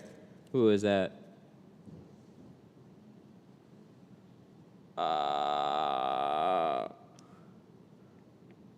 Fuck. How do you pronounce your name? Thank you. I'm sorry. Harshimran. Sorry, I don't want to mess it up, but I'm not very good at pronouncing everybody's names. Thank you so much for the 5. I really appreciate it. Binge watched several hours of your content prior to my first attempt. Satisfied with my work. Thanks for your tips. That's awesome. That's a lot. If you just watch some videos and you got a pretty decent result, that's huge. It's not easy to get film on the glass, especially if you really care about how it turns out. Like, yeah, there'll be some imperfections, but like, nice job, man. That's awesome. Thank you so much for the 5. Yeah, there was a post in my group. Somebody did this interesting take on a visor strip. They had it curve.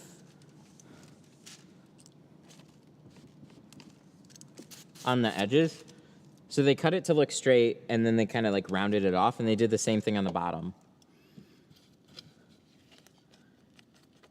And it looked interesting. It's probably not something I'm gonna do.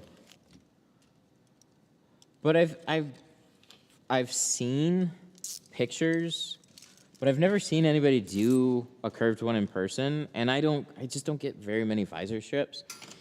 So I just try and make them as straight as I can, and it's not much of a big deal. Like, it's 1 out of, I don't know, sometimes a handful will happen in a month, but it's no more than like a handful. And then I'll go like weeks without ever doing a visor strip. So like, it's never been a big deal.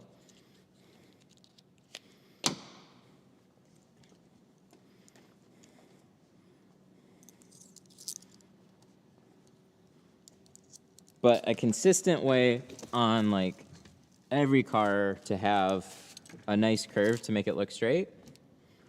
I've seen some pictures, genuinely I'm not sure. I think I've seen people do like Sharpies and stuff.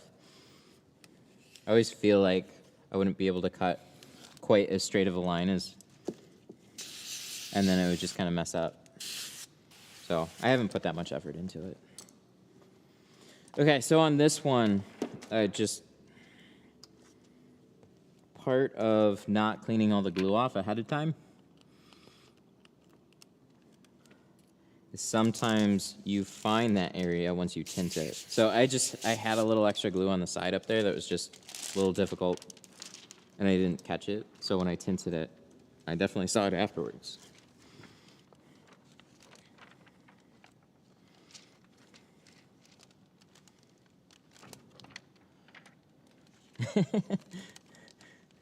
Seems like a lot of work for something that doesn't look that good. I like the curve with it, but like especially because there's some vehicles where it makes sense because the bow is so exaggerated that it's just better to try and cut it with a curve. But if you talk to people ahead of time and go like, hey, it's going to curve with the glass, most people that I've encountered, actually like all of them, they either go, oh, okay, that's fine, or like maybe a couple of them have said no. So then like knowing that ahead of time and not really like surprising them afterwards, I haven't felt like I've lost out on a visor strip, and I don't really like doing them all that much. I don't know why. I use a 10-inch roll, stretch the curve of the glass, cut it, and done. Yup. So this is where that glue was, but now it's gone, so.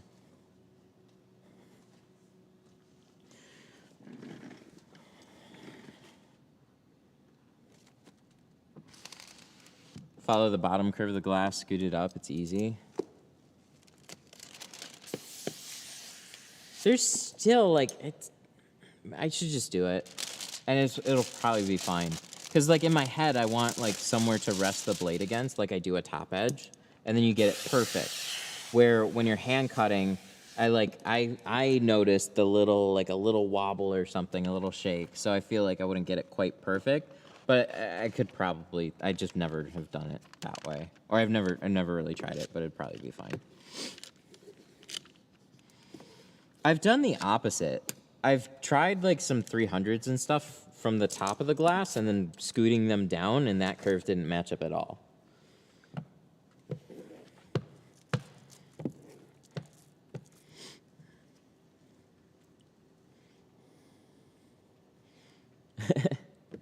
We don't like doing visor strips. We have to clean the windshield afterwards.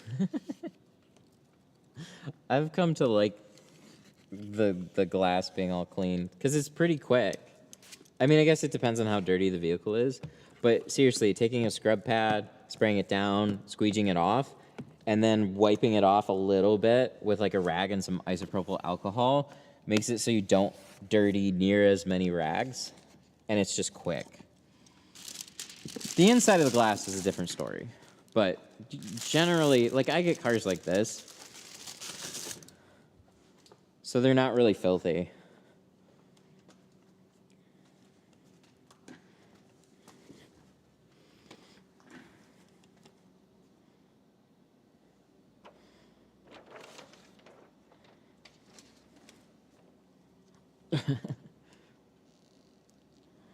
Okay, cool. This is making sure we got some 15. It's so close to the 20.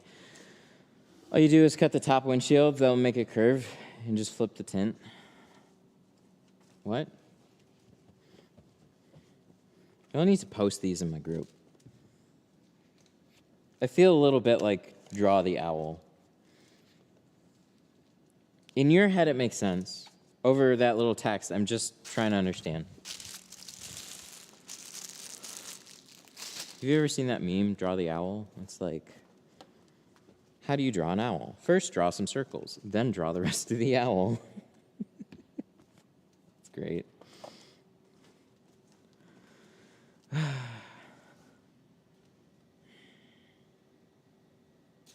15? Oh, yeah, because we're doing 5. God. I was going to do 15 on this back window. No, we're doing 5. He wants the multi-shaded look. Oh, my God, where did my computer go? It's gone.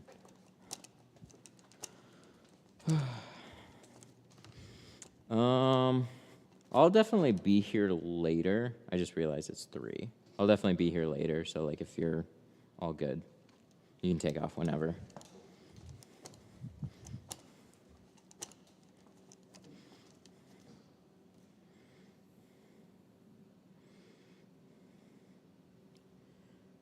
Panamera. Ooh, Panamera is not super fun. So on the doors, they've got like those dotted tracks. I would cut those really slim, and you just need to get it barely tucked in to the sides. The back glass is easy, but those sides, I know they kind of suck. Oh yeah, I got this guy.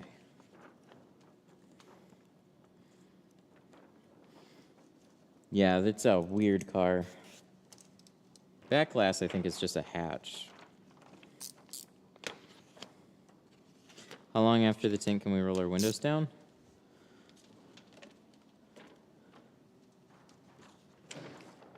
Yep, 3 to 5 days. Listen to the shop that you got it tinted from. With cooler weather, like, it's warming up over the weekend, so honestly, a couple days is fine. 3 to 5 days to be on the safer side, really. Everything should cure fine, though. Don't tell them I told you this, but really, if you roll it down within, like, even an hour, they're generally fine. There shouldn't be anything that causes them to peel.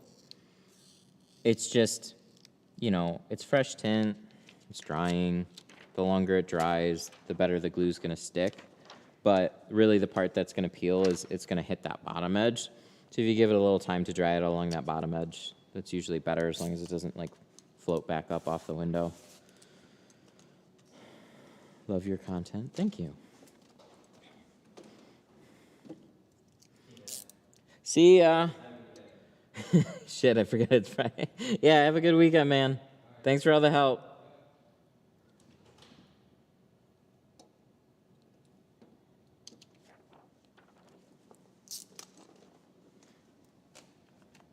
Yeah, he was a big help in moving some stuffs.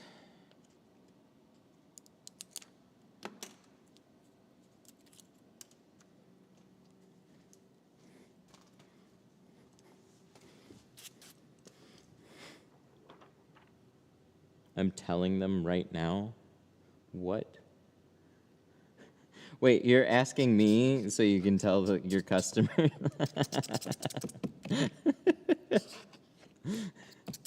Are you looking at this live stream in front of them and like, hang on, wait a second. I'm asking this dude on YouTube and he's going to tell me. And they're like, at your counter, like, did we come to the right place?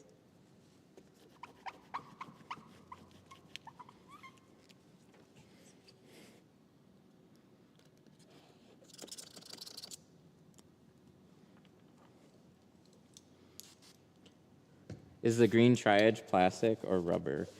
It's a plastic.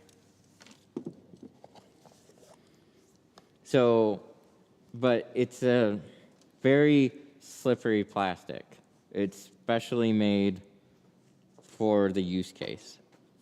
Where's my...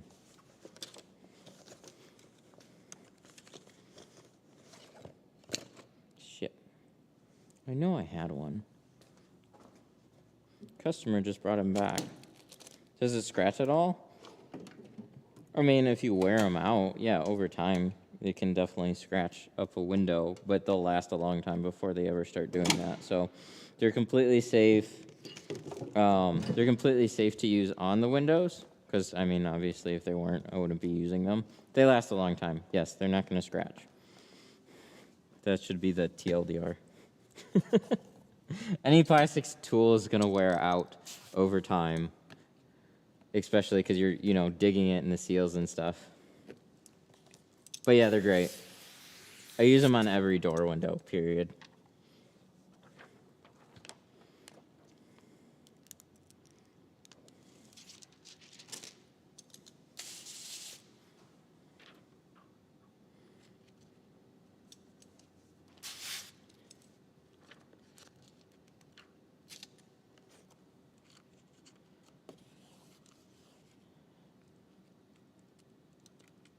Can keep fresh with 2000 grit sandpaper. I feel like I have that around here, and I say the same thing. I think every time I hear that, I say I should try that sometime. So I talked to the guy that's actually manufactured them, and he says it's not made, like the material isn't meant to be sanded. So he's got another thing that helps with that. But hey, if people are saying that they can sand them, it's just, you know, it cures in a certain way.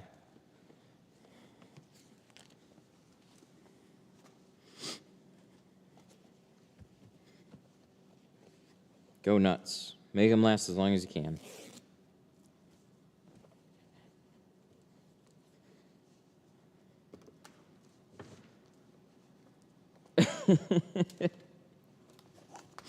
Of course, he wants you to buy more. This is like a no trust me bro type of thing.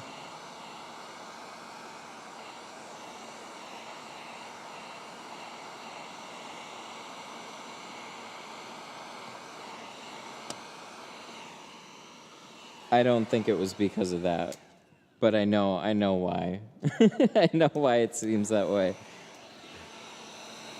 He could go, he's a cool dude. He goes on and on about all the the ins and outs of manufacturing materials and stuff like that. It's really interesting to talk to him.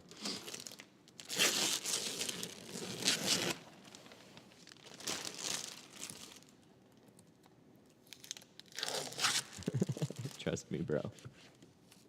No, but that's cool. If it works, it works.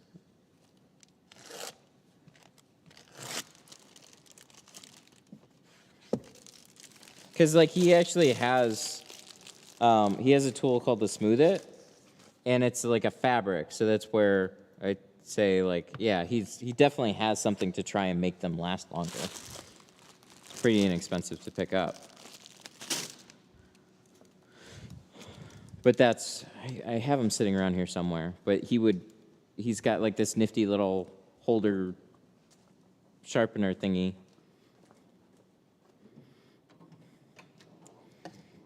I know I got him somewhere. I'll have to dig for him. I have the Smooth It tool. For me personally, sandpaper is better. Nice. I always appreciate when people have tried different things. I take those opinions very strongly.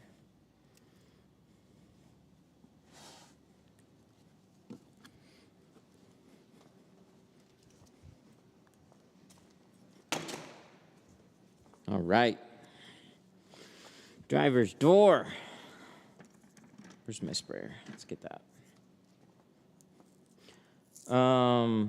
Did you shift the tint over when cutting the sides for Mercedes? You don't have to. What? No, I shift that. Yeah, I shift everything over.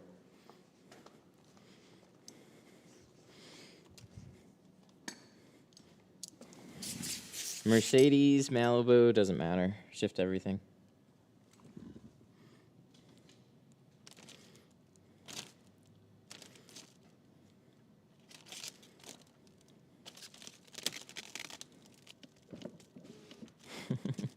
Imagine losing the razor under the seal. I've never done that one. I've almost lost what was it, an easy reach. I don't think I've lost a tool in a door, though. Probably been pretty close.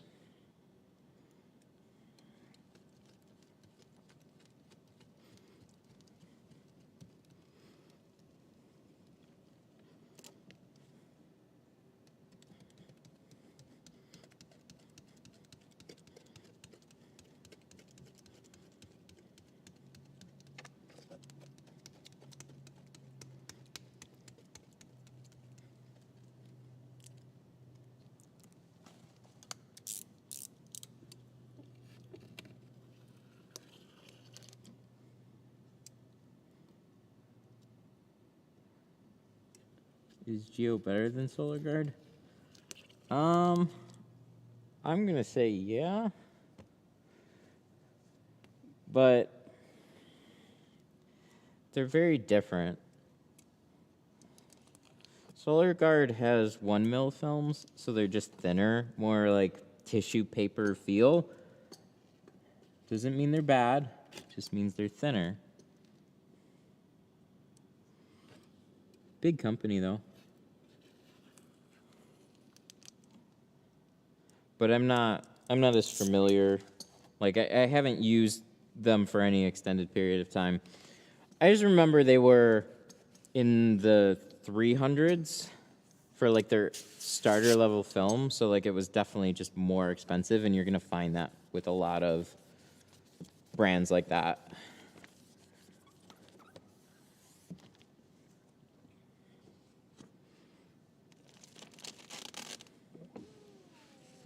This was before I paid attention to geo, but when I was doing mobile, we were shopping around for another company because we had a big failure with ASWF.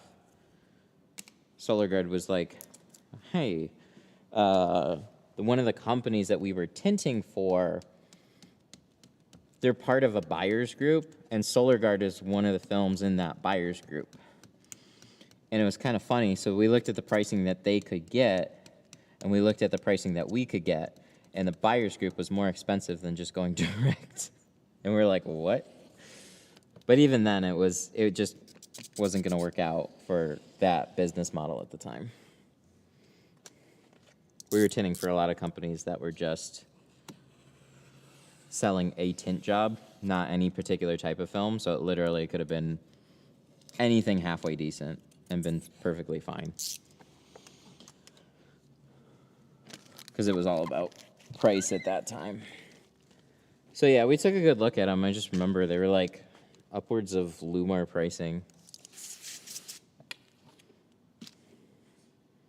But this goes for Lumar too. Like if you're not really gonna leverage their branding, then like their film makes way less sense. A lot of these companies, it's about branding along with shit. Is that my whole stream? Oh wait, no, I think it's okay. What was that? We moved things, things went down. Bad, bad, bad. Oh my God, I think I am still streaming. All right, boys.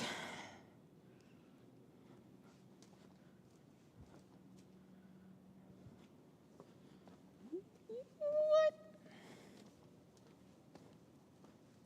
It just dimmed a little is all. Is it this? No, that doesn't make sense.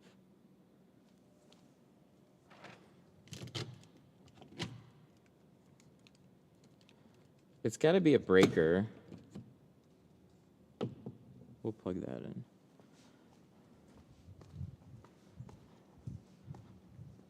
in. Why? Why then? Why now? Oh, it's this one.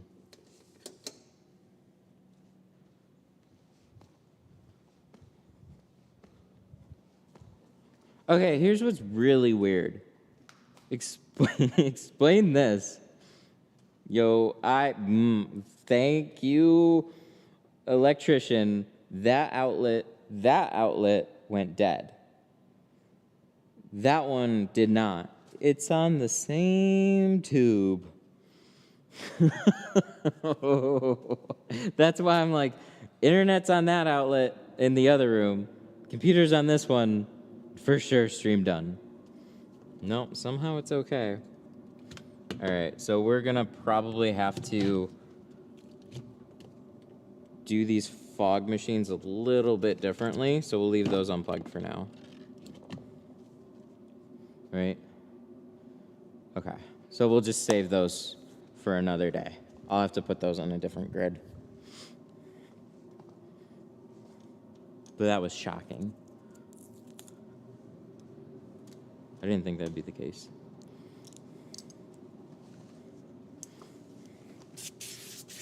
Yeah, literally, like everything around here, like the lights, but those are plugged into the wall, and that's also where I moved the computer to. So, breaker, things moved around, overcurrent.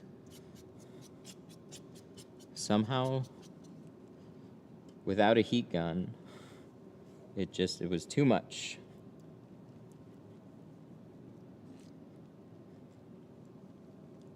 It's okay, we're good.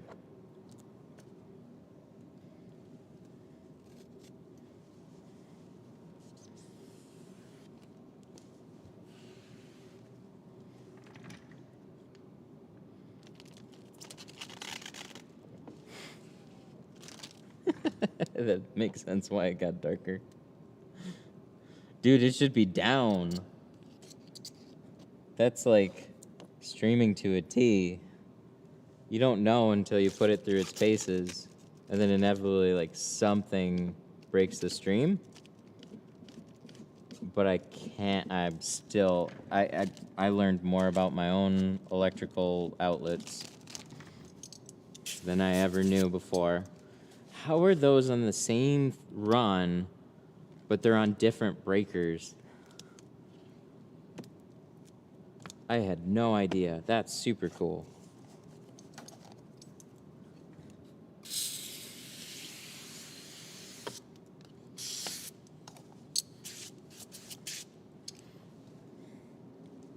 Is that carpet shield? Yes. Yes, we do carpet shield on all the sides, or on all the panels. Helps keep the panels dry. Just a big roll of plastic.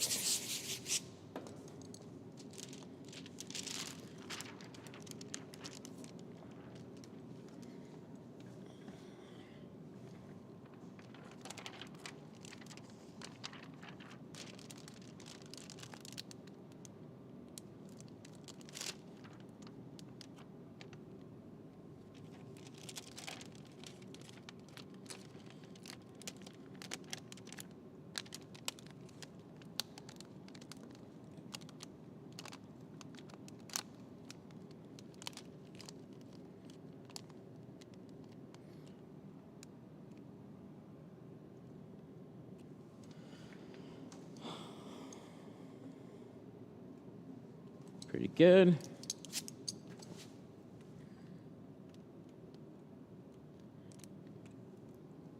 Nice. Real nice.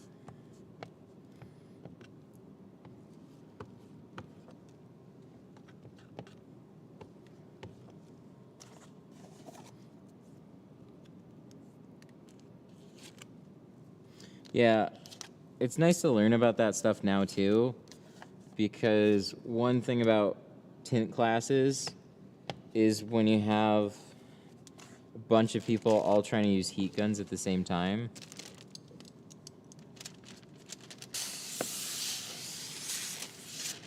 you got to start putting things on different circuits. And this is going to be a big class, man.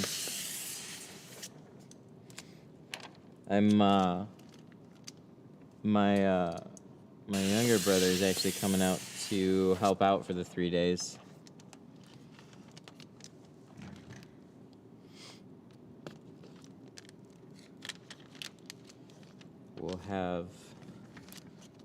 Should have 10 people here this time.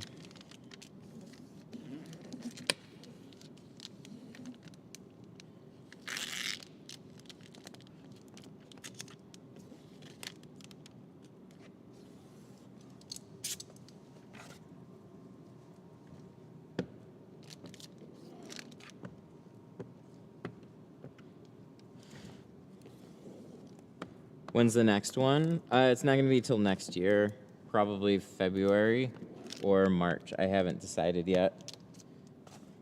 Yeah, we were doing a monthly until near the end of this year.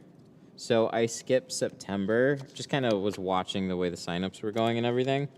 And I just didn't feel like many people are going to, like, it progressively started to go down, probably because like summer vacations and stuff like that. But September we're supposed to have 3 people, and then somebody that was has been rescheduling a couple times, rescheduled again.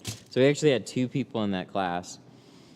So I delayed the next month and just moved them all to September.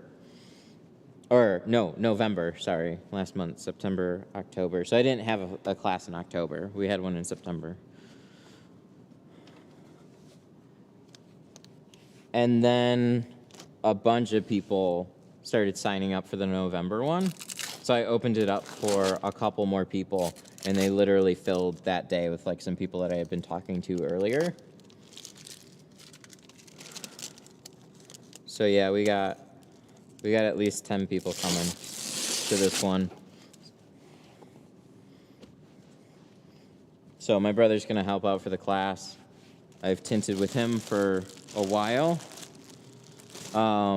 He's real good. He runs my dad's shop. So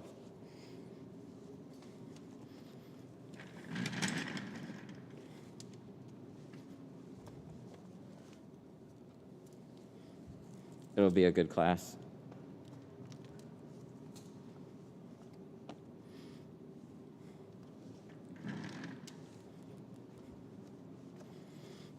All right.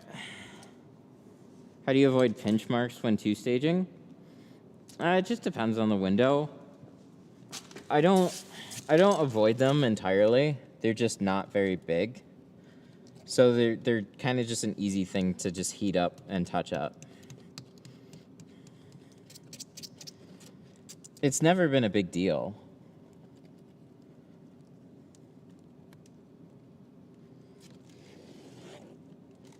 So it's just been one of those things that's kind of part of at least my way of doing a 2-stage. But you heat them up, you press them out, and that's part of just touching up a job for me. Full Detroit Tint Academy coming soon. I mean, at that rate, who knows? I've toyed with the idea of running them more frequently, but not quite there. It's always that spam call. So, like, I really enjoy doing the classes, but it seems like a month passes really fast. And it's an intense 3 days. So, like, in my head, it sounds good doing them, like, not bi-monthly. Yeah, bi-monthly, like 2 times a month.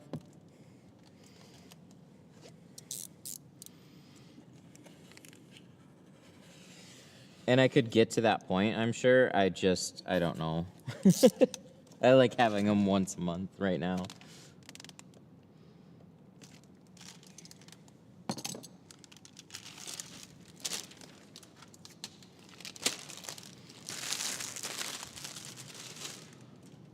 What would you do if we went into World War III?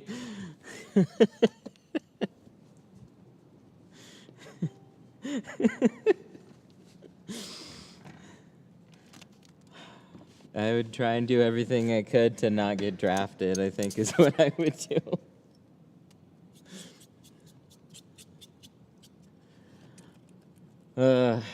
do. There's all sorts of what ifs. I try and deal. I get enough of things that I'm worried about now, so I focus on that stuff. Get stretched too thin. But yeah, something along the lines of let's not get drafted.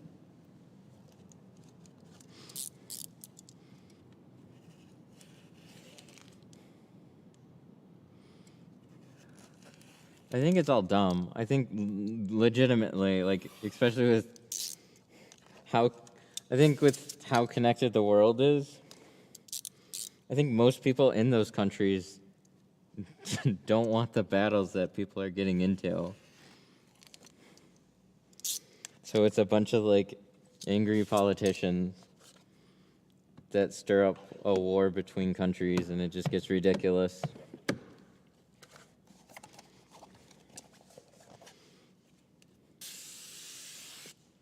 I'll keep on tinting. Actually, yeah. And we're just gonna like pour a bunch of cement in our mailbox. I never got the letter. No, it was the craziest thing. I haven't gotten any mail in a long time.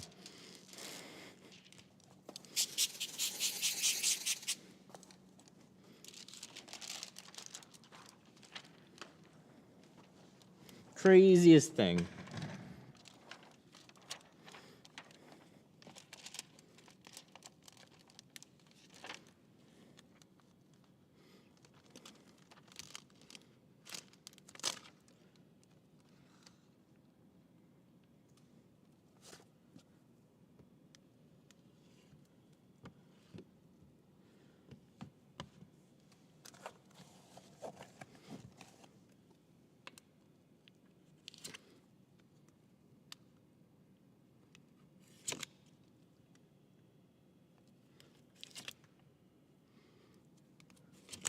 Nice.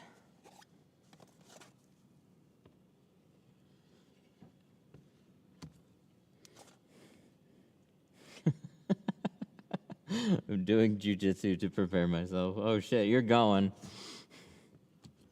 That's smart. Jack does jujitsu too.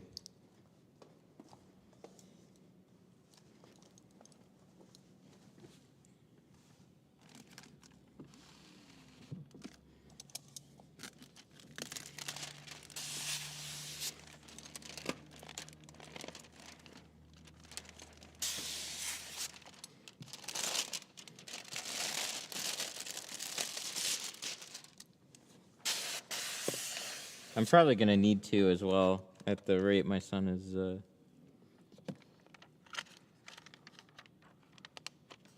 at the rate he's growing up.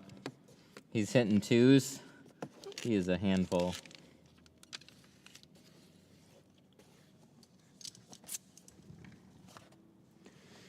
Any future world wars wouldn't be anything like World War II. It'd be all nuclear air assaults. Yeah, who knows? Probably. I mean, it's like, it kind of seems like it should be. Just boom, done, moving on.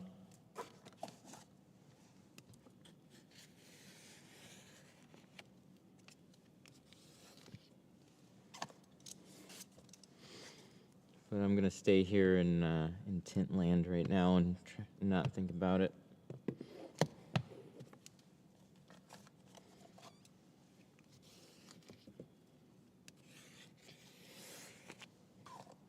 More curious about why my breaker went.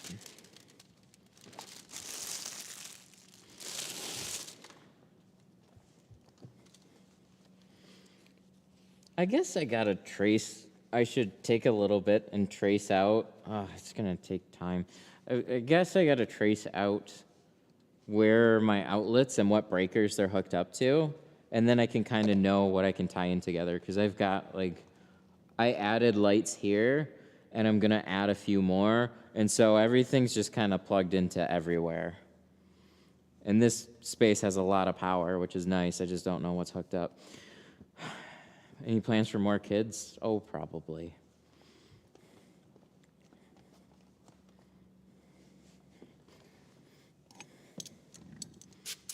We're all worn out. Let's do it again. Shit.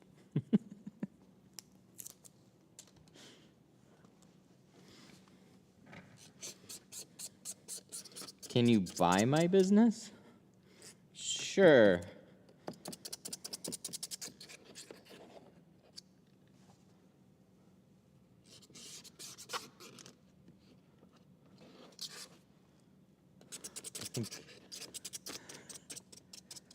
I think I just made that joke with my wife. But it wasn't serious. Like, you get that question. No, I'm not actually serious about selling it. I don't know what else I'd just do the same thing. I'd sell it and then immediately redo it in a different space, I guess. Because, I don't know what else I would do. So that's always been the part about, selling a business that has been weird to me. It's like, yeah, but what else am I supposed to do? I don't have any good ideas. These are all my good ideas. I could probably figure something out, but to even move into a completely different field, we need a Detroit tint here in California.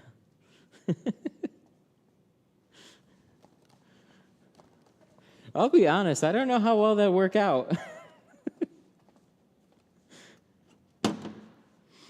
I mean, there's not a lot of people searching Detroit in California, I don't think. Not for anything local service related. Any plans ever doing PPF? No. No, I've done PPF. I'm good. I'm good at not bringing it in. If I was to do PPF, I would specialize in doing PPF. We had a rep come out. I learned how to do it. Based on my last video, there's some things that I should have done differently. This was like a couple years ago now. But PPF is kind of relaxing when you can focus on it. It's just when you have to do extra things. So there's no way I would do both. There's absolutely no way I would do both. I mean, the extra things for me is what you're seeing now. That's like me stretched thin. I do the channel. This isn't by any means just a flip a switch, turn it on, and then I can do all these other things.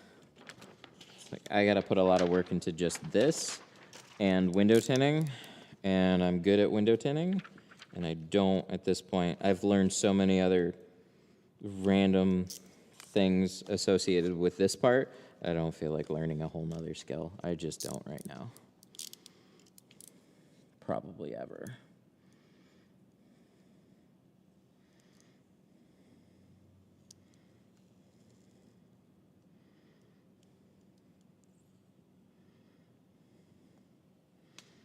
There's more than a dozen missile defense. Oh, we're getting to that.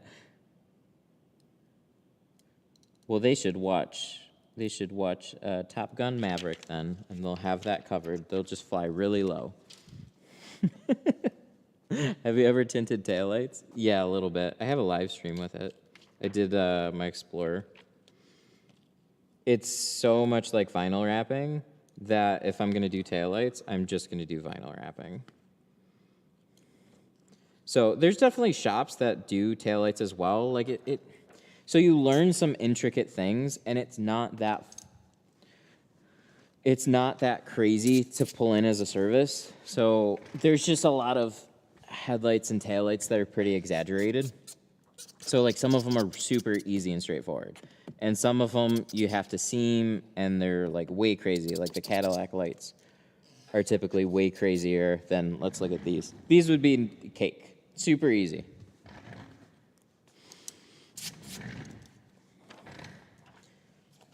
So I don't really want to pull it in unless I can do like a lot of the intricate trucks and stuff like that, and I don't have much of an interest in doing it. I get asked about it here and there.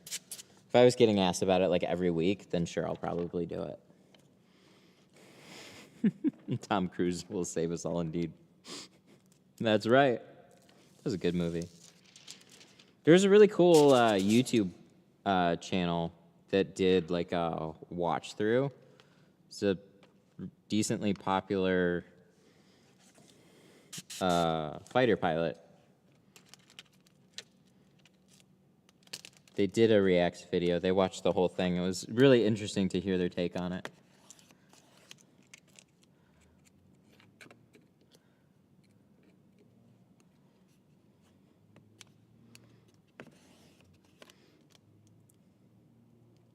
It was a great movie. Exceeded. Yeah, I think it was just like one of those kind of almost unexpected things. Like it was just like, oh, that's just like a solid story. They did a really nice job on the movie.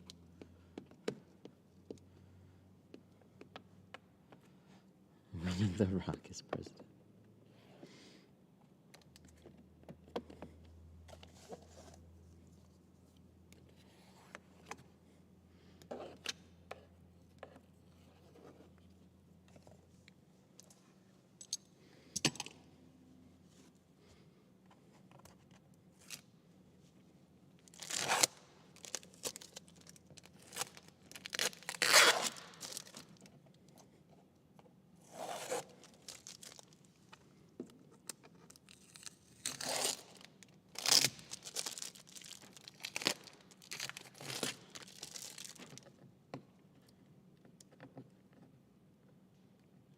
Get this off. Pull this. Yeah, man. These other three went much better than that other window. Don't know what happened, but hey, we got there.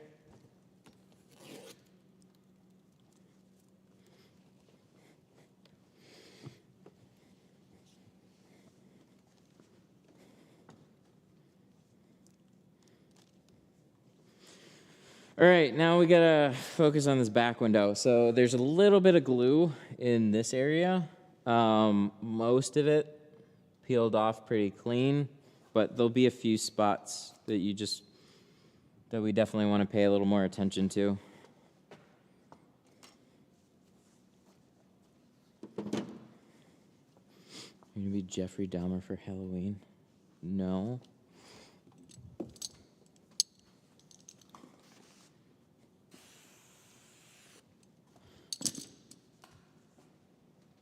We gotta do some family thing though.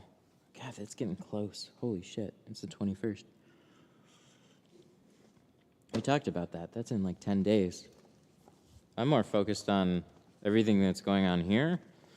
And then we're also taking a trip in December, so everything that needs to get done up until that point. Vacations while it's slow.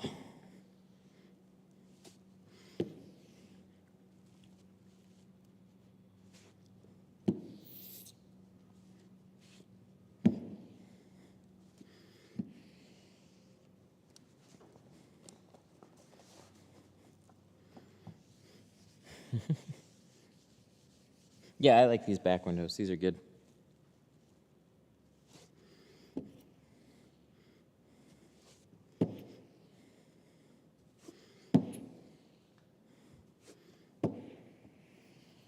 Yeah, very wide borders. Taking a trip on your favorite rocket ship. Zoom, zoom, zoom. We're going to the moon. My kid listens to a lot of nursery stuff.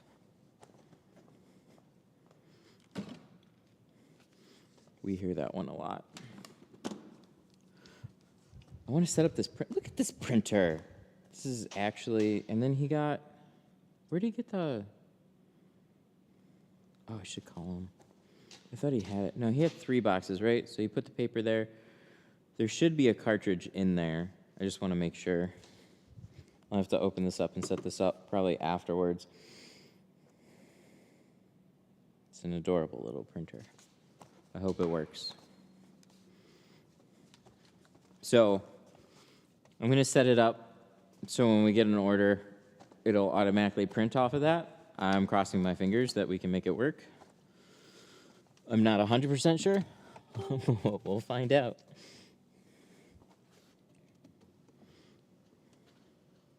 That'll probably take me way too long to set up, and it probably will never work right. But we're going to try our damnedest.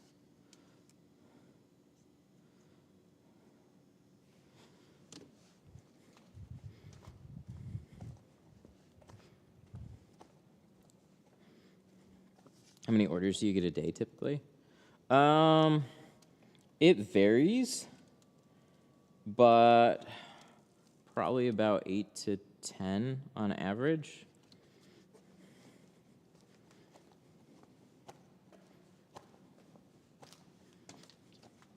All right, where's the thing? We should get another towel in here.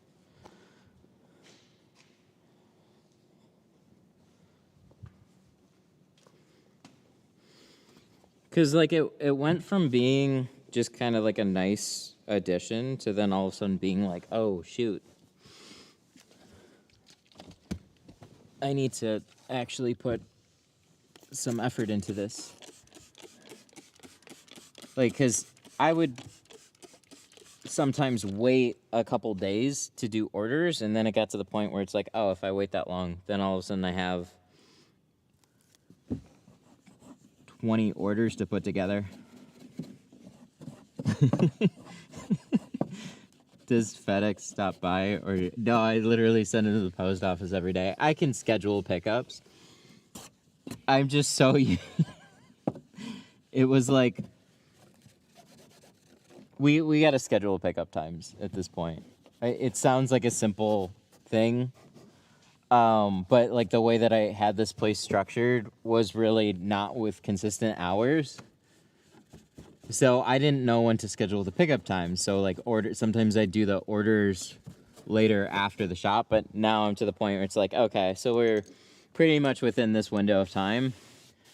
I should have scheduled pickups and it'd be fine. But the post office is not very far away.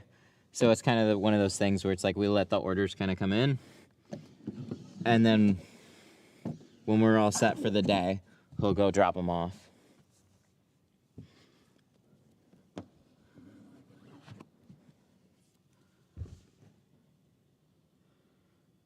Nice. This looks pretty good. Let me go grab a couple more things. We need a side swipe. And a tail fin. And a bulldozer.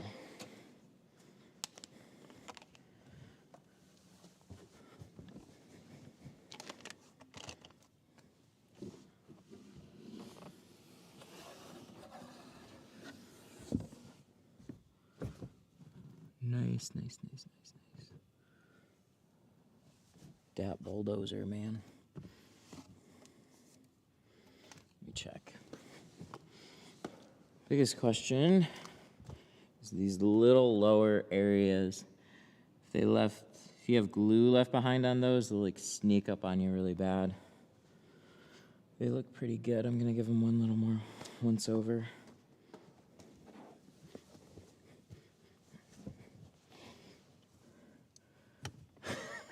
My UPS driver accidentally delivered my film to the shop in front of us. Oh my God, that's confusing. You know where I moved to? I've never, maybe that's not true. I was gonna say I've never in my life known another Matt B, and we like just by happy coincidence live right across the street, and our mailboxes are right in a row. Matt B. It's like, are you serious? How does that happen? Yep, I could see that one getting confusing.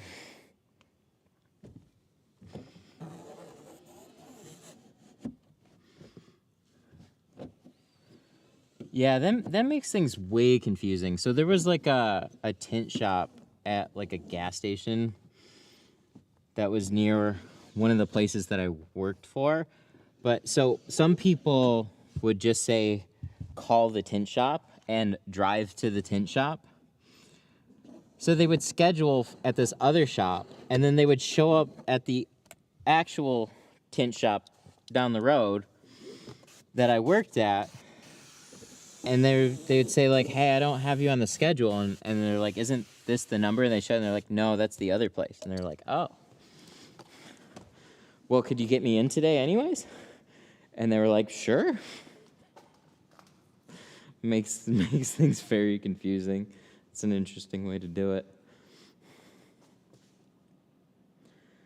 They never returned the film to us. They knew it was theirs. Oh, that sucks.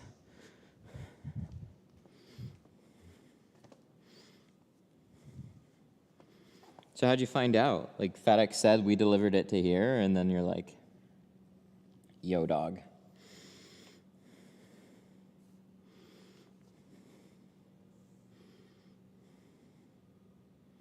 It's weird. I think if you knew it was there, you'd be able to get it, but shit happens.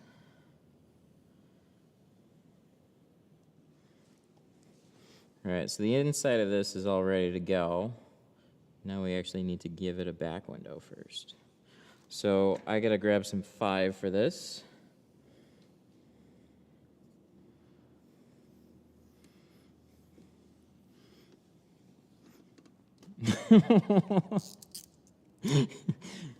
There's layers. He's a good buddy of ours, and he went to the other shop.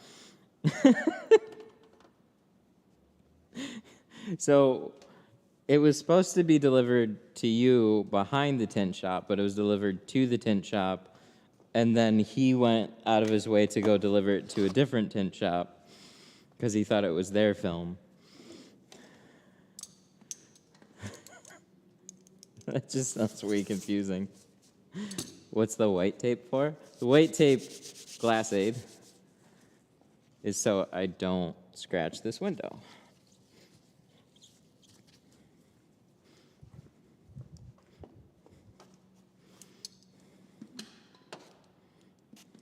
Is my mic like really loud or something? Am I not? Glass aid? Glass aid. Yeah, it's just being doofy today. I moved my computer and all of a sudden my voice commands. Oh, you know what it is? I know what it is. I know what it is. And I know why it worked. Watch this. We're going to go to settings. It's going off of a different mic, I can guarantee it. Yep. There we go. I fixed it. It was picking up off of this mic. So now if I say, you sound, thank you, glass aid. There you go.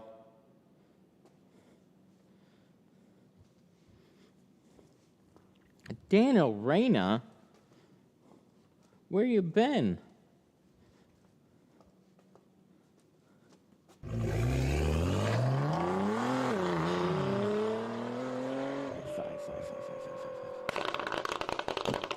This one. Daniel Rayner super chatted $9.99. Hi y'all, sup? Master. Daniel do you dream Reyna of with the tinting in your $10. sleep? Thank you.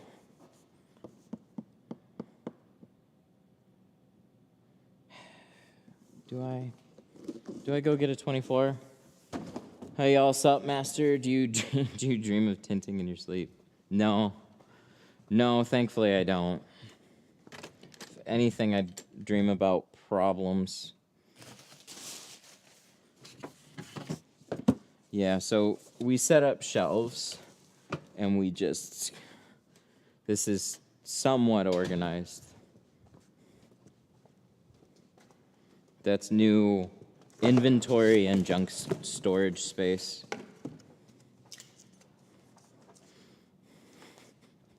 Dreams about Putin. No. Yeah, 24-inch roll covers this one.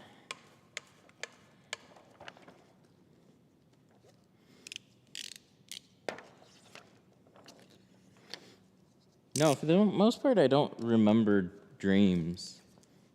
Like, they happen, and then I'm like, what was that? I don't remember. That's how most nights go.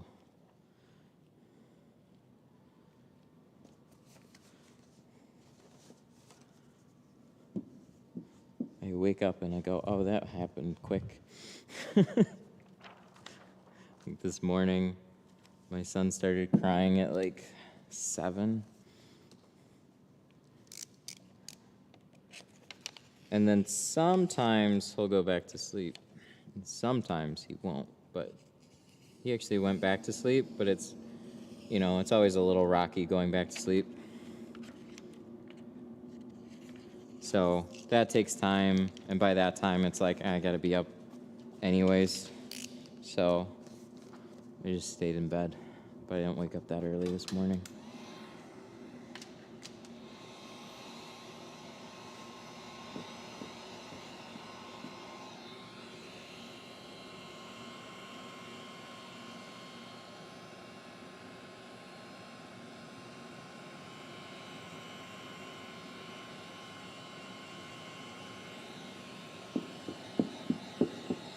He does decent, though. He gets into little trends. Like, so he'll be in a groove where he'll sleep through the night, and then sometimes he'll all of a sudden decide to wake up extra early, or sometimes he'll decide to go to bed too early. Don't put him to bed too early. That's a bad idea. Because then he'll wake up at like 4 or 5 and wonder why we're still sleeping.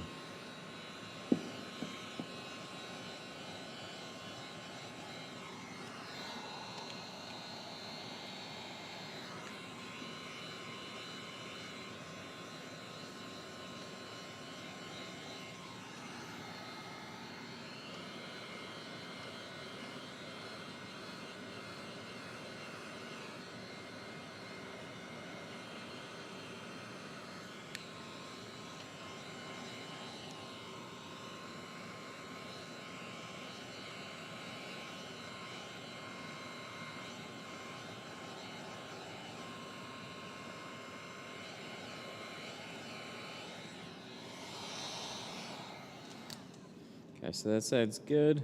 I should move the cart. I have carts on wheels and I don't feel like moving them.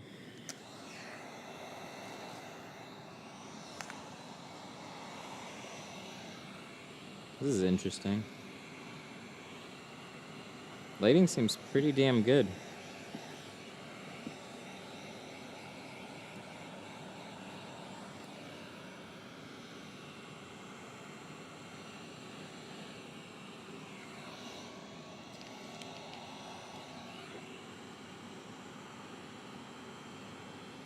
I'm still not completely sure how to do shop lighting for a GoPro.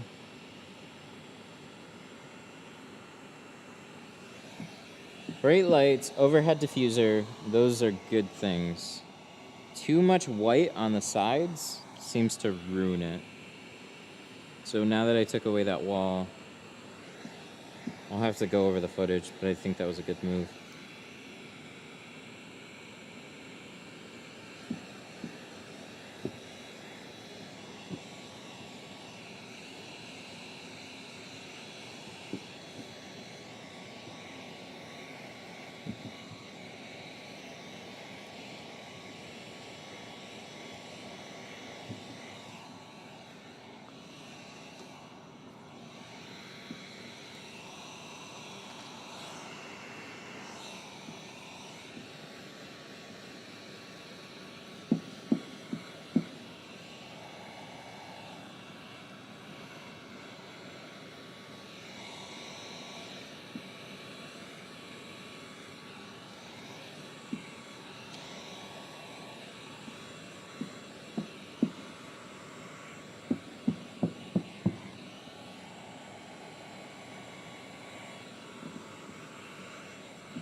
All right, light. I need light. Where's my other light? I think this one's gonna die.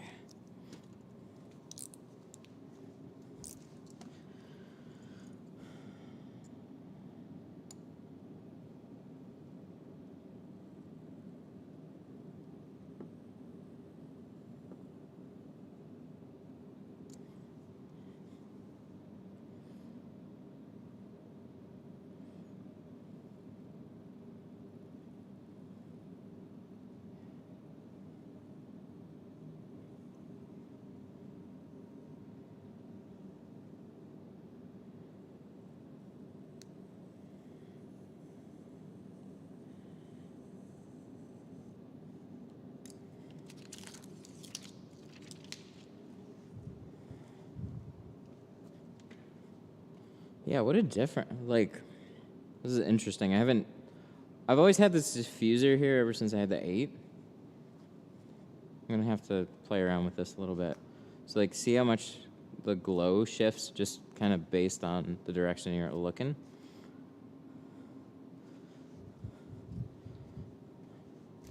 So here, and then when I face this direction, like, this is that diffuser, and then this is just reflecting up against the roof. That's interesting. It's kind of cool. There's reasons to do both.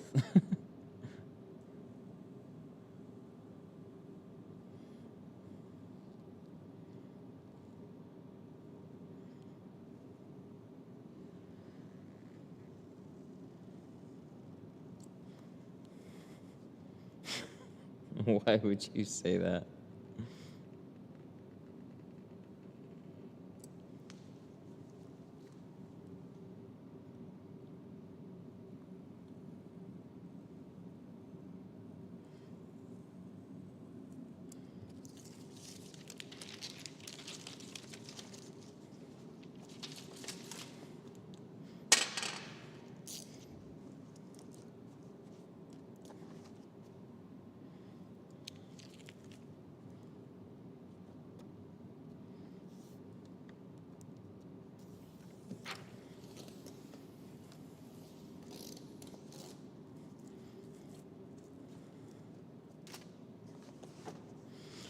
Yeah, we should put a cart here.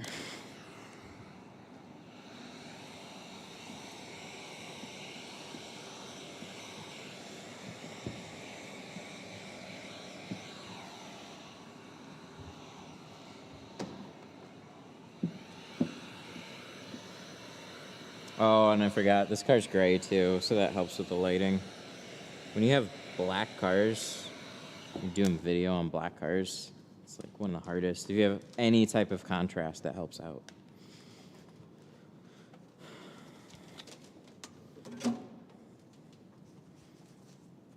What's the name of the white tape?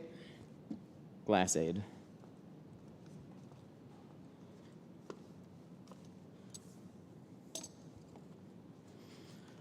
All right.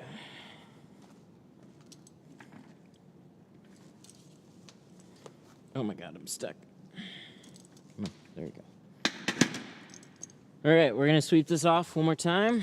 I'm gonna install this, and that'll be that. As long as everything goes well.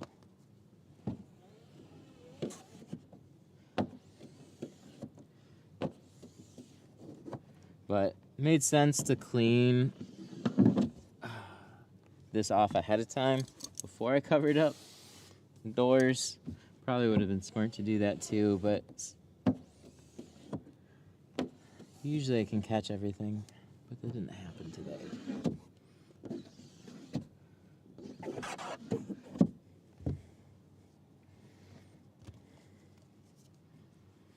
Do you ship to Mexico? Unfortunately, no. You know who would though? And sells Glass Aid? Sun Distributing.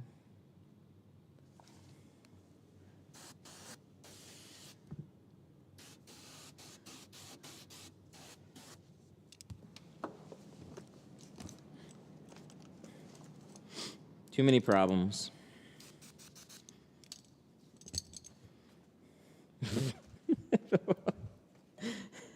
Did alligator window tint swim through the hurricane?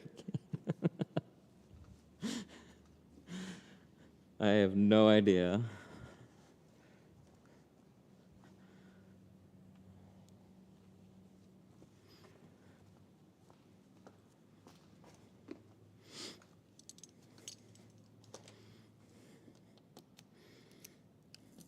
It's one of the very few times in a year, though, I'm very happy that I live in a state with, like, no natural disasters. Like, very few. We get a thunderstorm, we get snow, but we don't get anything, like, catastrophic. It can happen, and they do, but I'm pretty much not in an area where that rarely ever happened. Not as far back as I can remember.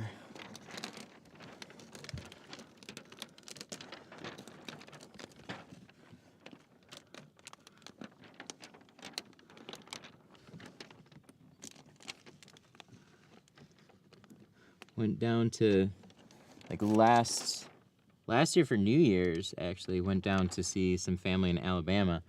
Oh my God, I thought our weather was up and down. They had snow. They had 2 thunderstorms with, like, the phone warnings. And they had, like, 70-degree weather. It was all over the place. Where do you get your tints from? GeoShield? 313tint.com.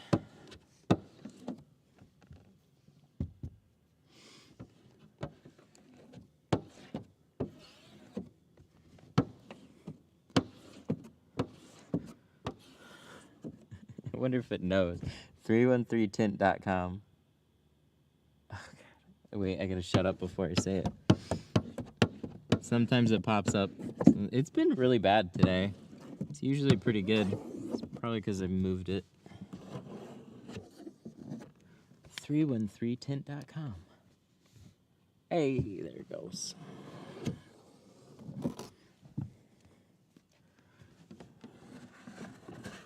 I wonder if it's looking for me to say, like, 313, not 313. 313tint.com. Oh, there it is. It's smart enough for both. All right, let me get a bulldozer.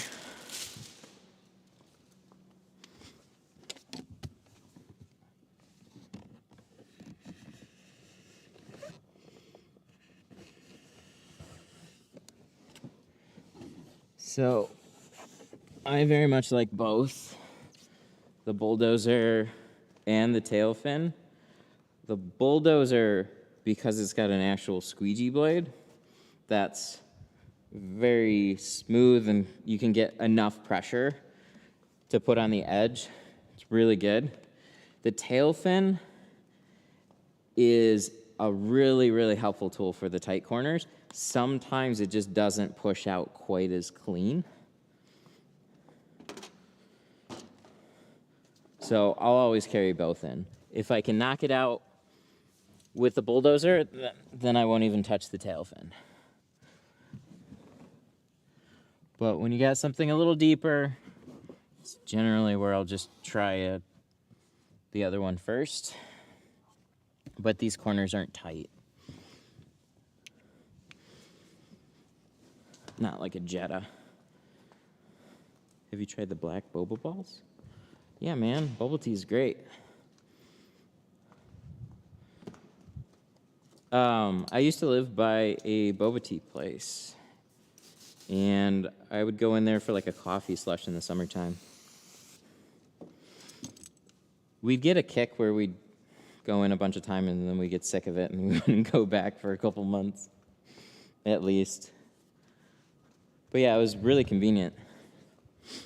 We lived near that, and there was actually we still go there. There's a really good, like Korean barbecue place right over there too. We still get food from them. There's a few really good Korean barbecue places around here.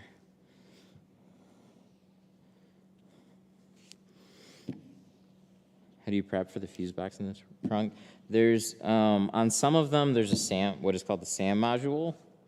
So it's like a BCM, essentially. It controls a lot of things.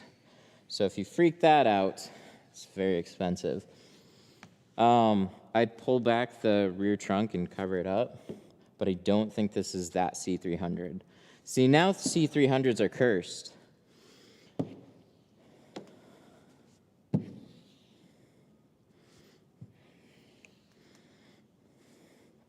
I had some of them, nastiest boba at a local place, tasted like plastic.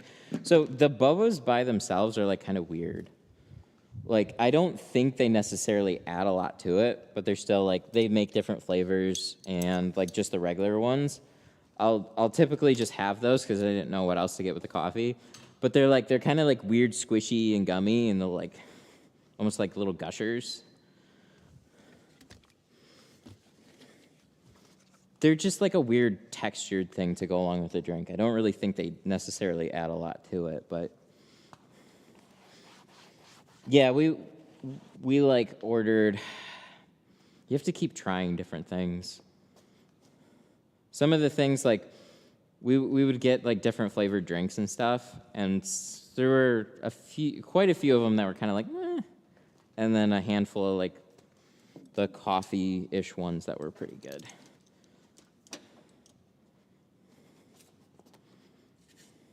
If you get a chance, the C300 fuse, do a live stream so we can better get an idea. Thank you. Yeah, for sure. If this was one of those, I mean, he said C300, and I was like, ah. And then I asked what year, and he said 2020, and I was like, I don't think that's the one. But I still prepped it just in case. You know, just cover your own ass. So speaking of, we haven't like looked at this in a while. Where's the key?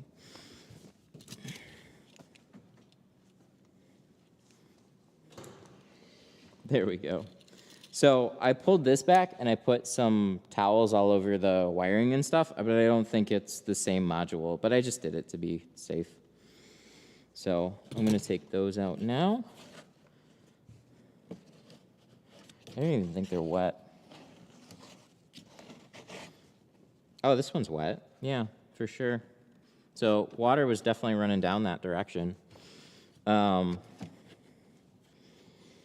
Yeah, I didn't really start hearing about it till this year, and now everybody's like, oh, you can't tint C300s. But, like, slow down.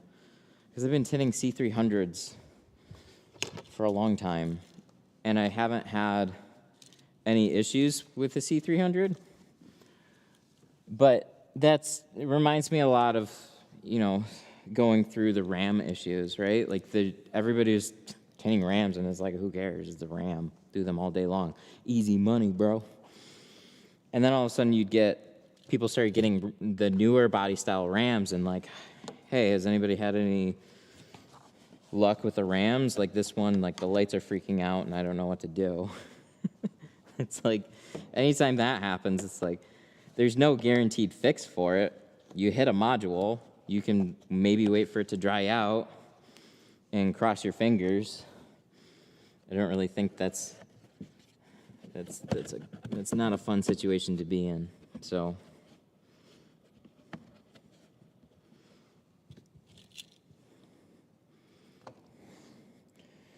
if you hear of any of those issues, so like with the C300, like I said, I know it's the new ones. I don't think this is one of those new ones. I know this is a 20, but I'm still going to treat it like it might have that problem. So I'm just gonna be careful, cover up what I can in there, and then we're gonna start the car here in a minute and see what's going on. But nothing's freaking out, so that's always a good sign.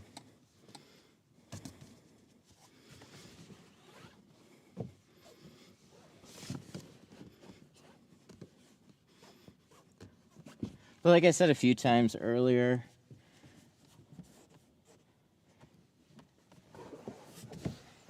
if you like had one of those problems, like it was such a rampant problem for a little bit that Mercedes actually put out a PSA and said, hey, if the SAM module is wet, it's not under warranty. I feel like this is the middle one, but it didn't seem like it was gonna fit. Oh yeah, it is the middle one.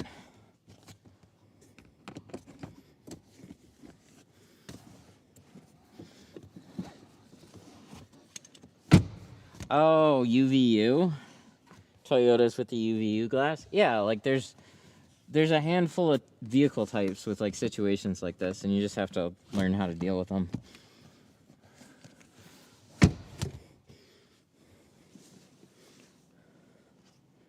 Yikes. I'm also very glad I live in an area where Toyotas aren't super popular. I do a handful. I still have yet to see that coating though. I've done RAV4s. I've done Siennas.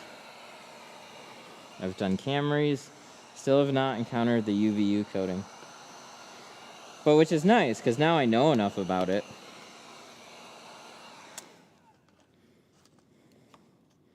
I know enough about it, so if I run into it,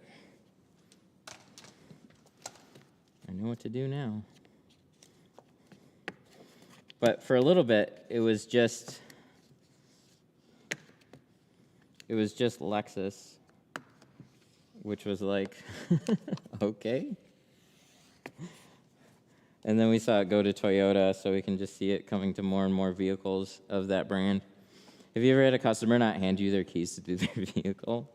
There was a shop that I worked for, the GTO. He didn't get it tinted. He walked in for a tint job. We said, hey, all right. We got him typed up, went in the check-in process, went to grab his, okay, can we get your keys so we can pull it in? And he was like, well, I can't give you my keys. You guys are going to do burnouts in the parking lot. I think they kind of laughed at the counter, like, no, like thinking he was joking. And he was like dead serious about it. It's like, no. And they're like, well, if we can't have your keys to pull in the vehicle, we can't tint the vehicle. And he's like, well, I guess you can't tint the vehicle then. They're like, all right, have a good day. And he left. Like, I don't know what he thought was going to happen. So, yeah. You have the crazy people from time to time. It's like, if you don't trust the shop to do a halfway decent job and respect your car, like, I wouldn't take my car to that shop then, because it makes no sense. They're going to joyride my car. Well, if they're going to joyride your car, then they're probably going to do a shit job on your car too. I don't know. I appreciate nice cars, but I drive nice cars in like extra slowly. Like, so that I actually had a C8 Corvette.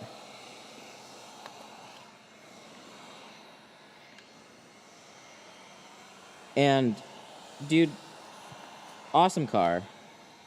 He got every option on it. I just drove it in slowly. Don't need to rev it up. I just want to try and drive it in as slow as I can. So like when I get a manual, it's usually like some performance car nowadays that's a manual still. They don't make any other ones. But like I try to rev it as little as I can, just so I can pull it in like quietly, because I don't want them to think like, if somebody's waiting up front, I just don't want them to think that I'm trying to like joyride their car into the shop, because it's not what I'm interested in.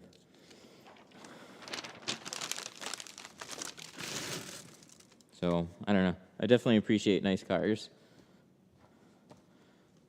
But I've never been one to chase horsepower.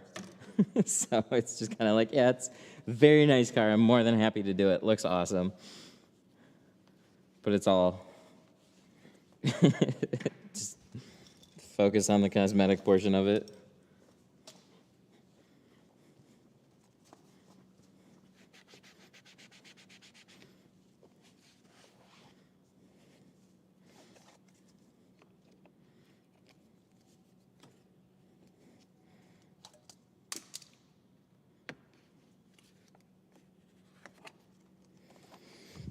All right. Razzle dazzle. Yeah, exactly. Somebody in the GTO didn't give me the keys. Mm-hmm. The guy with the red eye thought you were going to drive off with it? No. When it comes to my town, the trusts in shops are extremely low. Lots of drinking and drugs. I'm trying to do something new. Real professional shop is wanting to focus on high-paying customers. Oh, is wanting to focus on high-paying customers bad? No, not at all. It's just a matter of getting enough business to support it. So there's no real rule book for it either. Like you look at a successful shop and you think like, wow, I wonder how they got there. Sometimes it's right place, right time, mixed with like right attitude, and they were doing something different. So it then becomes harder for somebody else to come in and do that exact same thing, because there's already a business doing it. But sometimes there's underserved areas, and it's just a matter of hanging in there long enough, having the right opportunities. No, focusing on being a higher-end shop, I think, is great. There's always people that are pushing boundaries, especially in their own areas. Like, there's the norm, and then, like, what people expect, and then there's people that break those barriers, and then new things become the norm. Go fast with my vroom vroom. All right, so we got to find some keys. What do you think? Oh my God, it started. And look at that, there's no check engine lights on it. Sorry, I don't mean to make that sound weird, but there's probably some people who are like, oh, I just did a c300 and it works. Service is overdue by 475 days. Well, I can't make that one up. But yeah, this all turned out good. Everything started up. And don't forget the key. It knows it's here. Amen. Yeah, right? No kidding. Cool. Well, that's a wrap. We did a full removal on this one, too. So this was 20% on the front, 15 on the back, and, and 5 on the rear. Now do a burnout. Let's go. Let's see what's on the other side of this wall. Let's punch it through. Good. Now do a burnout. Let's just ignore everything we talked about. Canon. What was the cost on the job? So the removal, he's brought a few of them in. We were $150 on the removal, and then we're $290 on everything else. It was nice. I gave him a break on the removal.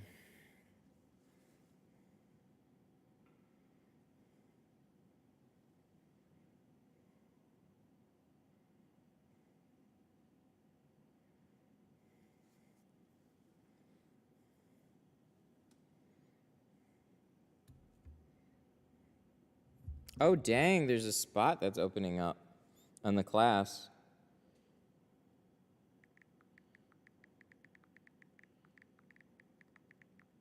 Sorry, I missed the message.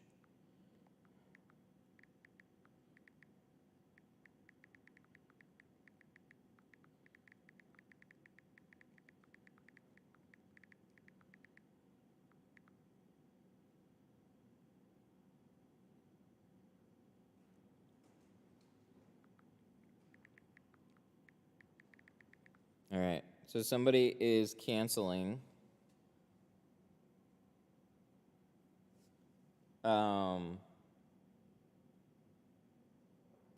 So there'll be another opening, which is, you know, not super exciting, but at the same time, it's like it's going to be a busy class. I like how you can see all the banners from this desk angle. That's why we did it. Okay, not just the banners, but so I went around with the camera and I was just trying to figure out like, so this is the annoying thing about video. Like that space back there made the most sense to just like widen out and put all the stuff for the store there. But then my camera's literally pointed with it completely cut off. So I moved the whole thing and now it's all facing this way. But what's nice too is like the cars, I forget which direction I have to go. You can actually see the cars better in this angle too. So it just kind of works out good for everything. We got some more space. We'll have some more space to pull in cars for the class and whatnot. And then it's just more of like a, yeah. So there's things I loved about the tool wall, and I still do. But this is what it's going to be. It's a nice refresh. Thank you. Yeah, I think it's pretty cool. And then, like, yeah, looking up at the top, this was all, like, happy coincidence, and I was really thankful that it worked out that way.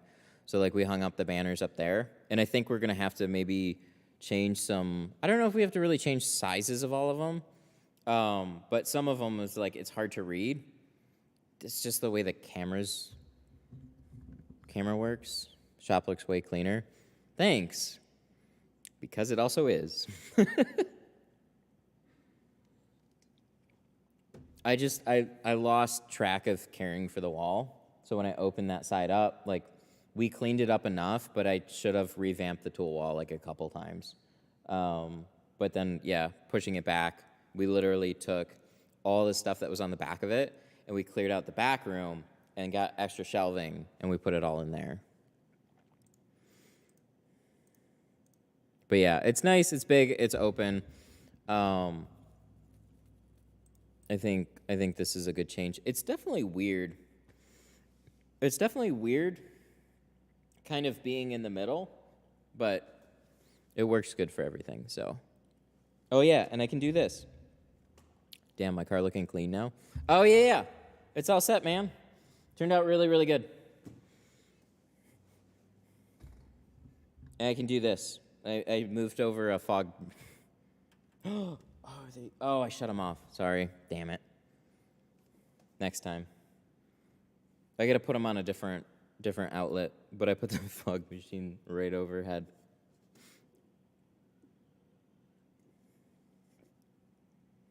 Alrighty. Well, I think that's going to wrap it up for today. Yeah, I think this was a good change. Oh, wait, here, I'll show you this. I mean, you guys already saw mostly from the GoPro. What's it called?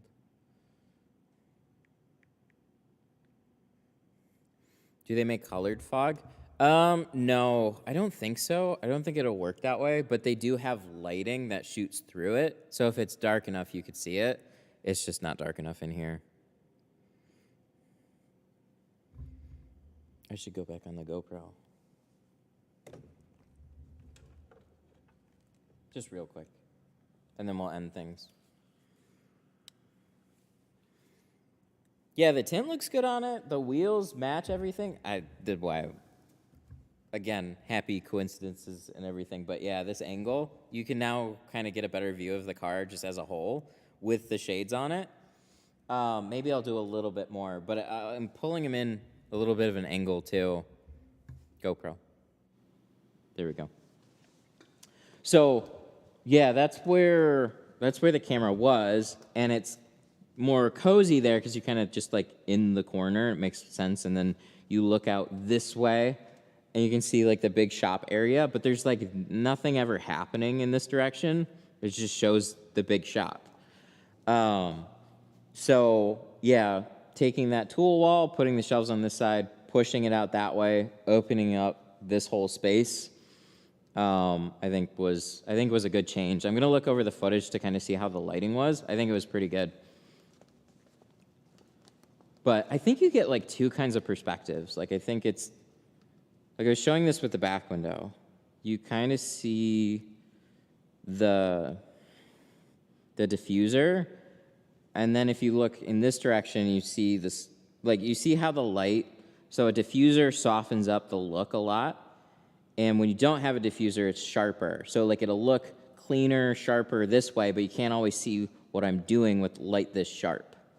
So that's one reason I put this diffuser everywhere. So some angles, you're gonna get more of just brought out into the shop where you're not gonna get that diffuser light. And then some of it, I think, especially like with the windshield here, it's only diffuser. So it's kind of fun for me playing around with that light. But yeah, the only spot that really made sense with all the changes was like putting it right there. So it was like, that wasn't my first choice. I'm like, does this make sense? I guess, and we'll just kind of see how this feels. And then, yep, mounted the same stuff against the wall, and yeah, I like it. Canon. Don't give up on the TikTok thing. Chad McFi M5 with like 3K viewers while wrapping cars and stuff. Same with glacier window tinting. Yeah, TikTok's a cool way to do it. I just wanted to do TikTok from the GoPro perspective, and the only way to do that is with like a stream key. Otherwise, you have to like, so I could probably do it, but I have to have Jack hold the phone and literally walk around with me as we're tinting it. So I might have him do that.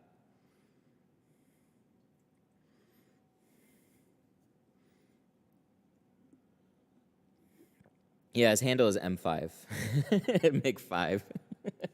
It's like McGriddle. No, TikTok is different. It's so app-based. I've tried a few workarounds. It doesn't work. So I would 100% be on there. They require you to have a stream key. They only give it out to certain accounts. I didn't put that. I put some effort, but not too much effort into it, so I just haven't ever gotten a stream key. So, but it'd be fun. I put it on a stand a handful of times and like walked around with it, but it's not the same.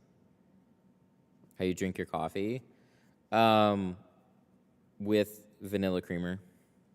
That's like my go-to. I like Starbucks mochas. I like regular coffee still like just as is with maybe like a little sugar in it, but generally I like vanilla creamer the best, so we do like a darker coffee, stronger, and then add vanilla creamer to it. That's like my go-to day to day.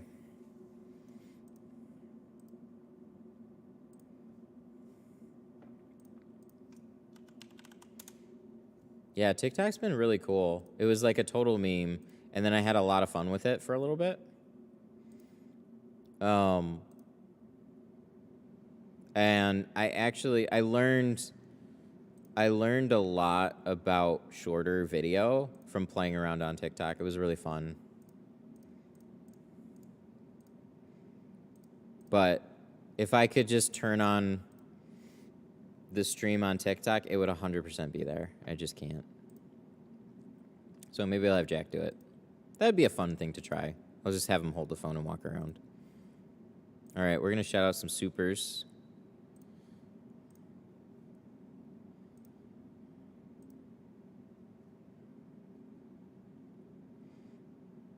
All righty, so big shout outs. Daniel Reyna, Hart, God damn it, I don't know your name. Thank you. DC Customs, not sure. The Film Trainer, Ken Glass. Thank you guys so much. I greatly appreciate it.